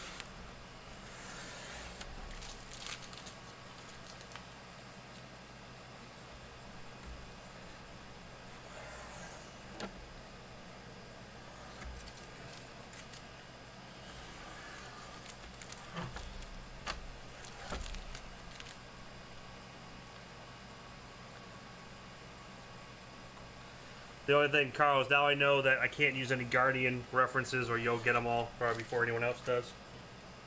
Because the fact that you got that one shows you're probably just as tuned in as I am with that. And look at that. That is done. So final bid on this was Gary, I believe, at $150. Yeah, I'm going to sign this thing out.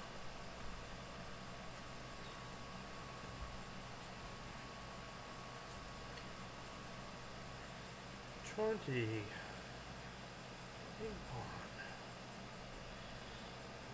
And look, we can pop a few highlights in here like that. These little Posca paint markers are great. They're an acrylic paint marker.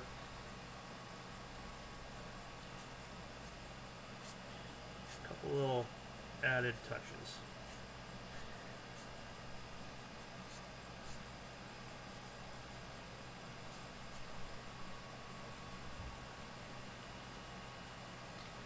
Thank you, Gary, for always supporting. Thank you, Steve, for the initial bid.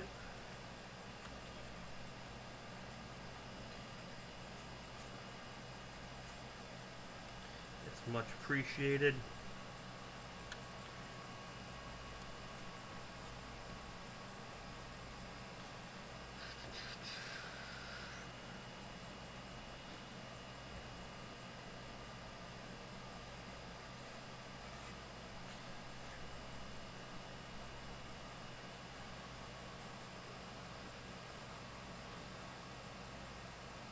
Yeah, gold on the outside could be cool. I'm not going to do that now, but yeah, that would be a cool add-on.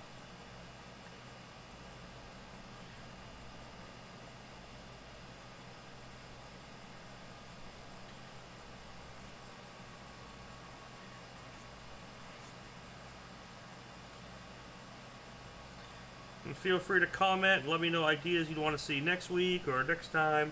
I'll let you know about next week's feed, what happens, and what day it's going to be switched to. And said if Leahy's around, maybe we'll do something. Yeah, Gary's got a great collection. I really, it's cool that I have a few pieces there, and pretty awesome. And with that, kids, that is all she wrote. So that's the piece there. I want to thank everyone for tuning in to this live feed. It is 10 past 10 on Thursday, July 22nd, and I hope you guys enjoyed this one. It was a fun one to do, and I'll talk about next week. Make sure you share it, watch it back again, and have a great night. See you guys later. Have a good one. I'm out.